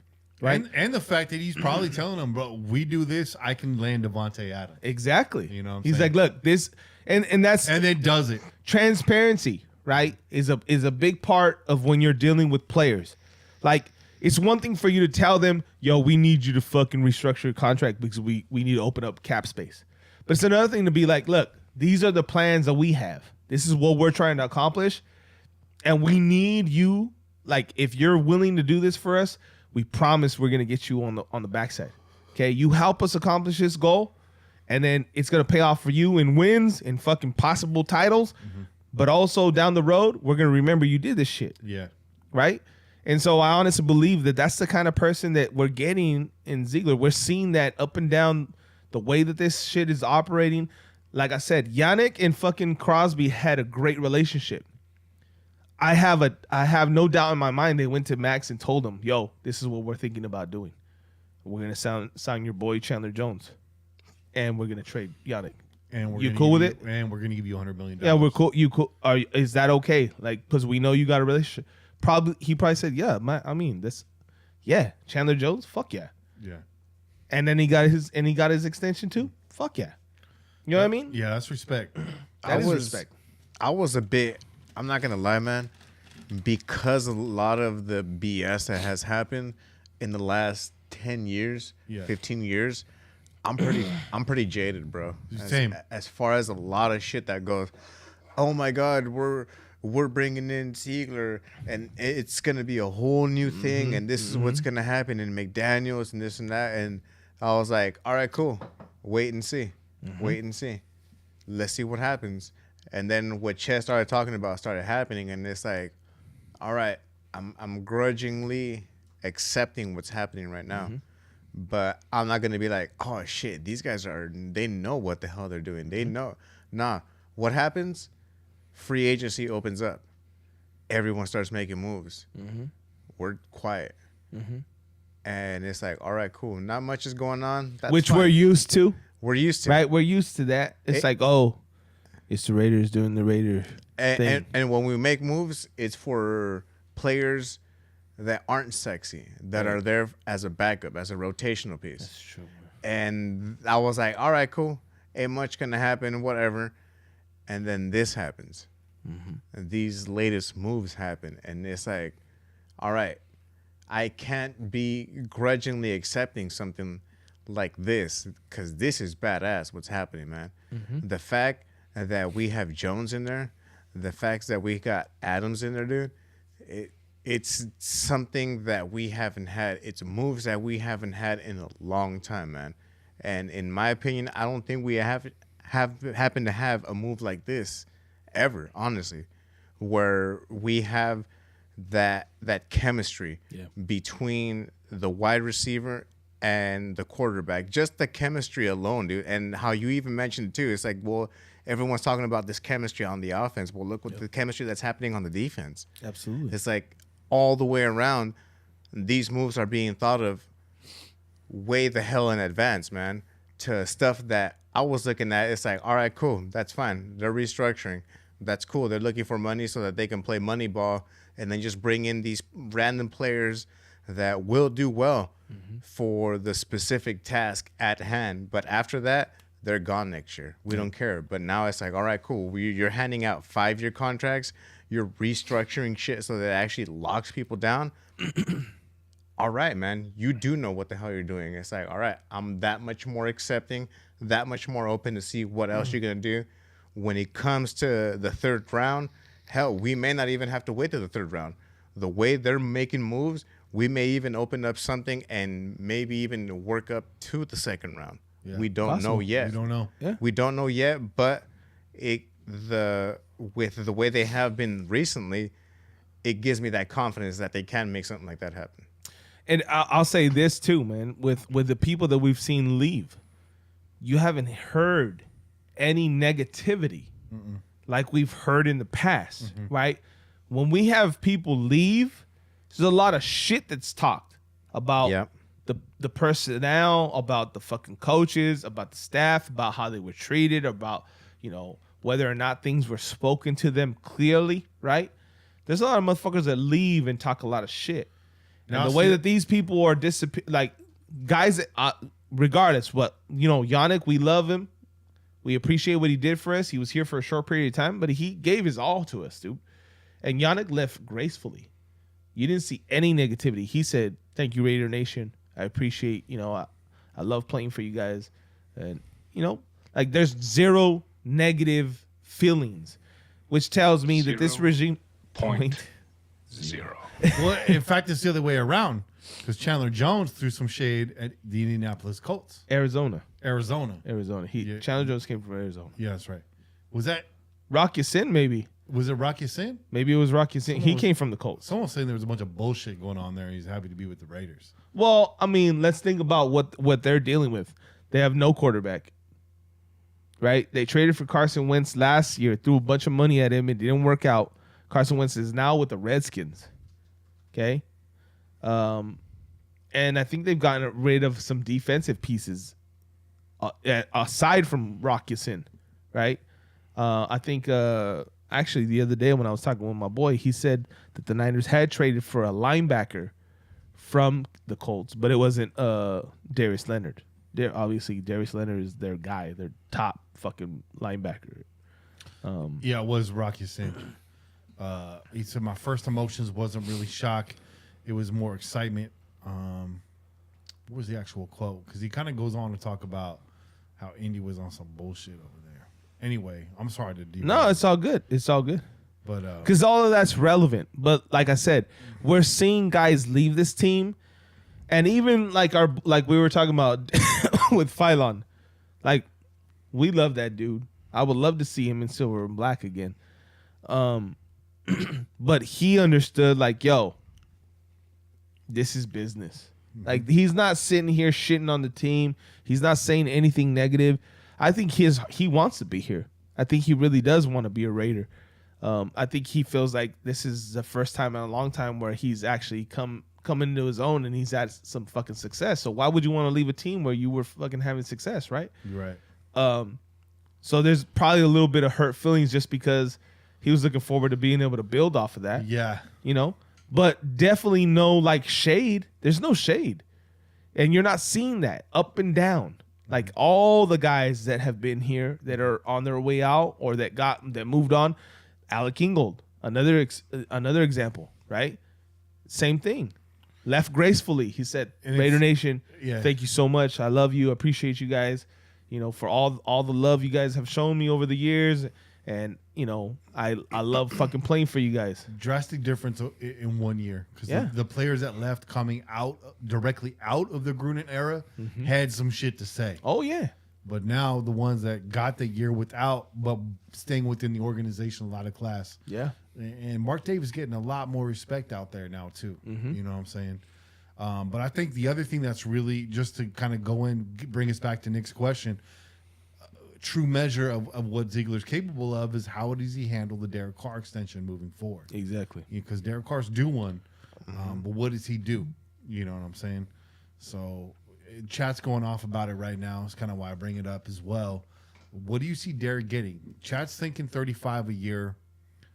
I'd like to see, honestly, a little less than that. I'd like to see like 30. I say between 30 and 32. Yeah. Just because they're gonna be like, hey, look, bro, we hooked you up. We're not, we're gonna hook you up. No, we hooked you up. It's in the house. It's good to go, bro. Yeah. This is only gonna be able to happen if you're down to, break us off some as well. You're getting back something in return. You're getting back somebody that could potentially help you make a deep run and possibly make it all the way to the final dance. Yep. You got somebody there now. You have that number one. You don't have to worry about, a kid working his way up to be a number one. And not only that, it's not just a wide receiver number one. It's a wide receiver number one across the entire NFL. Yeah. Still hasn't won a playoff game, man. He had his chance last year, dog. Yeah. As somebody that worked as hard and cherished that moment as much as he did, I didn't really see him take advantage of the moment in a way that I thought he might, Anyway, I'll say this though. I think that this Devontae Adams pickup is in a lot of ways a way to get Carr to be willing to work with them on an extension that maybe isn't fucking like Blockbuster, right? Because there's value built into that Adams move. Yeah, exactly. Because it's like, look, okay, like you've been waiting for your boy to come and join you because you feel like, and David Carr, like I said, David Carr said this on air, that he knows for a fact that Derek has compared every single receiver he's ever had as a Raider to Devontae Adams. Sure. Right? Because that connection, that relationship, that chemistry that they've had through college, he has yet to have that with anyone. Right? So that, with that thought in mind, right? Like, you got to fucking give that a little bit of ground where Derek Carr's like, you know what? You did bring me my guy. So I see that. I appreciate that. Where now he maybe is like, okay, look, maybe I'll take a fucking 1 year extension or a couple year extensions, and then we'll fucking figure it out down the road, just so that I can fucking work with my boy, you know, and not cost this fucking franchise an incredible amount of money because I want a fucking Aaron Rodgers fucking extension. You know what I mean? It's possible. We'll see. I'm not saying that that's necessarily going to happen either, but it's a little bit. It gains us a little bit more ground in terms of like not having to just shoot our wad to try to keep fucking Carr. Because what did he make last year? Somewhere around $20 million. It's about what he's 18 to 20 million. What he's been getting per year. So you want to give him an additional $15 million when this team really hasn't gotten much further. Well, it's not entirely true. We went to the playoffs. But we all remember too, though, when the year that he had when he got injured, which is when he got extended, right? That was our fear, right? Everybody was afraid about extending somebody who's coming off an injury when, you know, yes, he had one great season, but there hadn't been anything further to build up that fucking reason to give this dude the kind of money that they ended up giving him. They did. They gave him that cash. And then we suffered all the way until last season. Yeah. Right? So there's got to be a little bit of hesitation. But hopefully Derek is the type of person that can sit down and have an honest conversation and recognize, you know what? I haven't been able to give this franchise everything that contract deserved. Right. And so maybe he's a little bit more willing to be flexible, man. And I get it. You know, chat market value. You guys are all saying 35. I'm with Bobby. I think you come in a tick below that at 32 for the reasons that Che just stated. You know what I'm saying? So there's value already built into that on the back half, and maybe you put in some signing bonus and you revisit this a couple years down the road, because this is probably the second to last extension Carr gets as a Raider. And it all depends on just the communication, man. If you go out there and just basically tell them, hey, bro, you ain't shit. Yeah. You know, we're going to give you this much. Well, then obviously, you know, that's going to be a quick breakdown in communication right there. But if you go there and you basically tell them, like, hey, look, this is basically it, man. From a business standpoint, you haven't been doing as much as you should have been able to, as much as you've proven that you can show up, man, because there's been many times where there was nothing out there on the field. The players were barely out there, and you were able to make something happen, man. Yeah. So if you can do that before, you should be able to do that consistently. And the fact that you can't do that, well, then you got to meet us halfway through, man. Yeah. Leave some money on the table.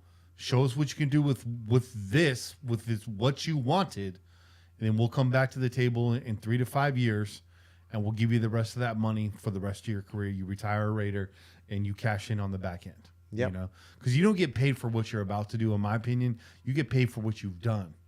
And right now, even though last year was a jump forward, when handed the opportunity, Derek Carr didn't do anything with it. And I know it's more than Derek Carr, but that's the way this business works. It's just the same thing in baseball. It's the pitcher does not win. The pitcher doesn't win games behind the plate. He wins games on the mound. It's the same thing in the football. You know, quarterbacks, even though defense wins championships, quarterbacks get the credit for all of that. All of that. You win a Super Bowl, quarterback's the MVP. You know what I'm saying? You get all the face of the franchise. You get all the accolades, plus you get all the stress of it too. That's man. it. And shit, you got to basically show up every week. You want to get paid market value, you show up every week, man. I mean, how many of these other quarterbacks are getting paid that market value? Not a lot of them, man. Right. You know, you have to be able to at least be able to present something on that field consistently to be able to kind of work your way up there and get paid more than just that. Agreed. Let's go to the last call here. I believe this is your boy Juice. What's up, nation? It's Juice. Kenny, Kane, Che, and Bobby. I'm back from the dead. Wasabi. What's up, guys? Glad you guys are back. Kenny texted me yesterday. I've been fired up ever since. Knowing you guys are coming back, man. Been fired up all day. Fired up all those times. Cool. Glad you guys are back, man. This off season has been nuts. Got a new coach and a GM. And initially I was nervous about Daniels because I remember what he did in Denver. But then I remembered my first grown-up professional job, and I was 21, and I was not ready. It's embarrassing to even think about it. So now I'm just excited to see a more aggressive offense that makes adjustments when we need it. And when free agency hit, everyone kept talking about the Patriot way, the Patriot way. And the frustrating, thing was because the first, day or two went by, and I started to worry because the Patriot way has been established vets taking a pay cut to come play for them because over the last 20 years, they've had a legit shot at the championship. Not playoffs, a legit championship contender every year. But no one looks at the Raiders like that. And then I remember the Pats haven't really had to fight hard to win their division. The Jets are fucking garbage. The Dolphins are trash. And up until the past 2 years, the Bills have sucked too. Meanwhile, Peyton Manning and the Broncos and Mahomes and the Chiefs were kicking our asses all the time. And Rivers and the Chargers were a pain in the ass too. So, I just, wanted to talk to, tell them the Patriot way, handling off season is not going to work out here. And then Russell Wilson came, and then Khalil Mack came, and then Jackson came, and I was starting to get worried, guys. But then we picked up Bilal Nichols, and that's going to be big for us because, we need a consistent presence in the middle. Some pressure up the middle, run stopping. Chandler Jones came, and I know he's a little older than Ngakoue, but he's just as many sacks as he did last year, and he's better against the run. And then it happened. Devontae Adams, motherfucker! Are you going to double him? Are you going to bracket him? What about Waller? Cover him? What about Renfro? Then you have to start, still have Jacobs and Drake out the backfield. Hell, even Edwards might find himself open. So we'll see, dude. Now we've all been punched in the stomach by this team way too many times over the years to start dreaming about Super Bowls. But it's definitely getting exciting. Yeah. Yep. Absolutely. I was doing cover 3 on my freshman football team because it's easy to learn. So our new DC is going to bring us up to speed. So that's going to be good. Trayvon Merrick is going to need some help back there. Mullen needs to stay healthy. Rocky Sin is cool, but how cool would it be badass we go pick up Stephon Gilmore? Anyways, guys, glad you guys are back. Forming like Voltron in full effect. Yeah. Go Raiders! Hell yeah. Good call, Juice. Good call, Shout out, Juice. Yeah. Hell yeah, Juice. And I like that little callback to McDaniels, man. First time on the job, shit the bed. I think he's had some time to marinate on that. And now he's got Ziegler above him, a guy he knows is going to be holding him accountable as well. There's a lot of pressure on McDaniels this time around. Hey, and he's grown a lot. So. And McDaniels, he was originally hired by the Broncos, right? Yes. So he's got a little payback to give to the Broncos, too. Yes. You know what I'm saying? And to quote the great DMC, the name's McDaniels, not McDonald's. Those rhymes are Darryl's. Those burgers are Ronald's. Thank you.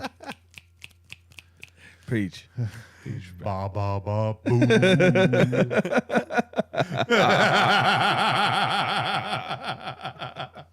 open mic. Boom. Hey, You guys remember that? Man, what a show. hey, man. It's good to have the three of us back in here. That's how we come Yeah, man. back. Good calls. That's how you get back, son. Good show. Good Kane. Good Kane. Shit, dude. Oh yeah, man. Fuck yeah. Good everything. man. Good beers. Yeah. Good tacos. Shout Hey. out. Carnitas Michoacán. Those bro. carnitas Hey, are bomb, bro. does meet you. Shoo! Have you had Carnitas Trejo in Yeah. Watsonville? Your boy and Fire? Art were talking Bro, about that hey, shit the other dude, day, bro. I used to go there when the guy used to sling out of his house, bro. Oh, shit. Bro, my pops knew That's the how guy. you know they're my good. grandpa knew the guy. Is Danny Trejo or what? He's Danny Trejo's nephew, bro. Is it for real? No. Apparently, Danny's got a donut shop, right? Donuts? He's fucking some of I heard he has a like a Vamos a las vegan donas. taco place or some shit. a vegan taco place. Some shit like that. Really? I don't fucking know. I had They're called vacos. Vaco. Los Vacos Locos. I had a vegan jackfruit carnitas taco at Tacos Don Beto in Salinas last week. Jackfruit, the huh? fuck? Pretty fucking good, dog. Really? Really? Have you ever had jackfruit before? I've heard of it. So if it's unripened, it's really hard and like fibrous. Yeah. But if you like slow cook that, because it's fibrous, it breaks down. Yeah. Like pork, right? So it doesn't look like it. It's very, very pink looking. But when you But bite it- into texture. it, it's soft. The texture's there. And of course, they load that shit with seasoning. Flavor, yeah, It's pretty flavor. good. I tried it just because I was curious. It was on the menu. I was like, I'm going to go Yeah. for this. Felipe's always talking about jackfruit tacos, and he says Yeah. they're bomb. And I tried it. I was like, this is fucking good. Hey. That's what's And up. then they got another one. They got a sauteed mushroom and nopales taco. I want to try that one next, dude. That sounds good too. Yeah. What So was it's a vegan taco place? No, they just have that option on the It's menu. just option. Yeah. What was Okay, this at? cool, man. It's a new spot in Salinas, cool. Tacos Don Beto. It's on Salinas Street, right there by Don downtown. Berto. Yeah, Oh, it's okay. fucking good, bro. Shout out. The We shit should is get a fire, sponsorship dude. there. They got the fresh Yes. horchata, the aguas frescas. It's Oh, bomb, hey, bro. I still got to take you guys to that Cuddy spot in Salinas. I haven't taken you guys to that. Fuck yeah, And it's down the spot from the stadium too, dude. really. All right, let's Oh, go. well, then we Yeah, gotta do it bro. next Let's time. go. And, Next time. trust me, dude, it has 2 counters. I know they got the That's the it. fucking mariscos out there too, bro. Out there in Salinas. They're There's a pretty fucking spot, fire, bro. Yeah, there's a spot. They got everything. Aguas Out there, chiles, it's fucking it's at the ceviche. backside. Yeah, You got to I've been go by- all the way down the freeway right before you fucking cut out like towards fucking Greenfield and shit. Yeah. It's Val, out there. Val was telling me about. Yeah, that yeah. spot. That's the spot. Yeah. That's the spot. Okay. All right. We're gonna hit it. But yeah, this new spot, hit it's, that too. it's brand new. It's Hell real yeah. clean, real nice. I was kind of like, I was looking at it. It's like too clean, bro, for a little taco Bro, spot. I was want to like, say don't know. it's got my fucking last Good, name, though. honestly, The bro. place is always packed. And then, they had. I tried their fish taco too. It's pretty fire, but their salsa's banging too. It's hot, dude. Nice. Hot. Yeah, it's good. It's good, real good. Shit, man, hell of a show, guys. Fuck yeah, bro. It's always a good time here, bro. We always do it up really good, really well. That's Real right. nice. Real proper. Real From the tailgate all the way up to the real actual. nice. It was good all the way, man. Hell yeah. We're gonna get on the course this week, right? We're gonna do that. Hell yeah. We got BC on Saturday. Hell yeah. Pinto Lake on Sunday. That's right. Hell yeah. Need you there? Friday's gonna be stadium, but that's I'm hitting that 7:00 in the morning. No, I can't do that. I'd love to. I can't do Friday just because I gotta work. Yeah, same here. I dude. do too. That's why I'm getting out there at 7 I a.m., got a but- class to teach. but I start a little later than you guys.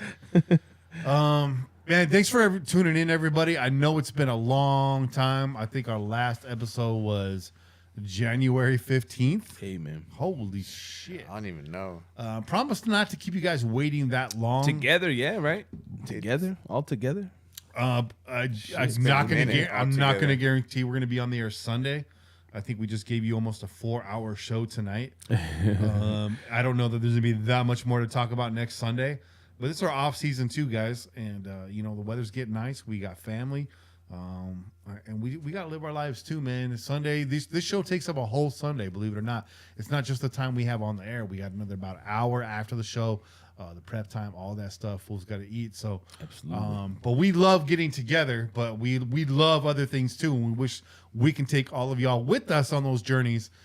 but we can't. Maybe. It's called boundaries, y'all. Maybe in some way. Ba ba ba boo. The good dog in the chat. Boundary issues, yo.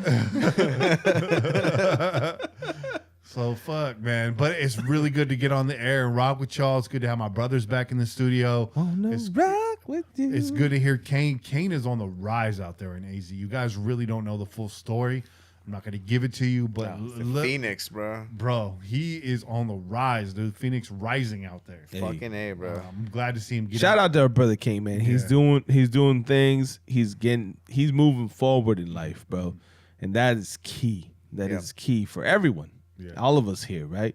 Moving forward in life. And I think we've never seen him happier, which is important. Yeah. Which is very important, man. So shout out, much love to our brother out there. He's out there in AZ now. We're gonna have to go visit his ass in the desert now, though. Fuck yeah. That's right, dude. Take him some water, bro. They got some water, some chronic, dog. That's how I'm gonna bring him, dude. Get out there and play the what is it, the Vista Del Mar track out there and the fucking oh yeah, where they were having the construction and shit. Yeah, dude. Or they're always having construction out there, bro. I know. They hit the water slides afterwards. Or is it Vista del Camino? That's the name of that track. Yeah, that's what it is. Yeah. Hit the water slides there too, bro. Yeah, fuck yeah, dude. So we'll get out there. We'll do something. You got anything else? Hell no. Nah, dude, just good to be here with y'all again, man. Good to be here with you. Too long. Let's go downstairs, make another taco. Smoke. Hell, you already know. Smoke one. Smoke some another tacos, carnitas tacos coming up real soon, bro. Real quick. Yo, pack a Real bowl of soon. carnitas, bro. Hey, that's it for this week's show. Tune in every week wherever podcasts are found. And until next week, keep the wind in your sails and the rum in your mug and peel the John Raider Nation. This has been a production of the Crow's Nest Podcast Network. I'm Kenny Stapler, joined as always by your boy Chick and Bobby Wasabi. We out here. Peace. Raiders. Ba, ba, ba, boo.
What skit was that from, dude? On the Chappelle Show. It was the Tyrone Biggums. Yeah. And me and Mickey Mouse and all my friends were high and eating cookies and laughing. And Mickey was on the bass going, ba, ba, ba.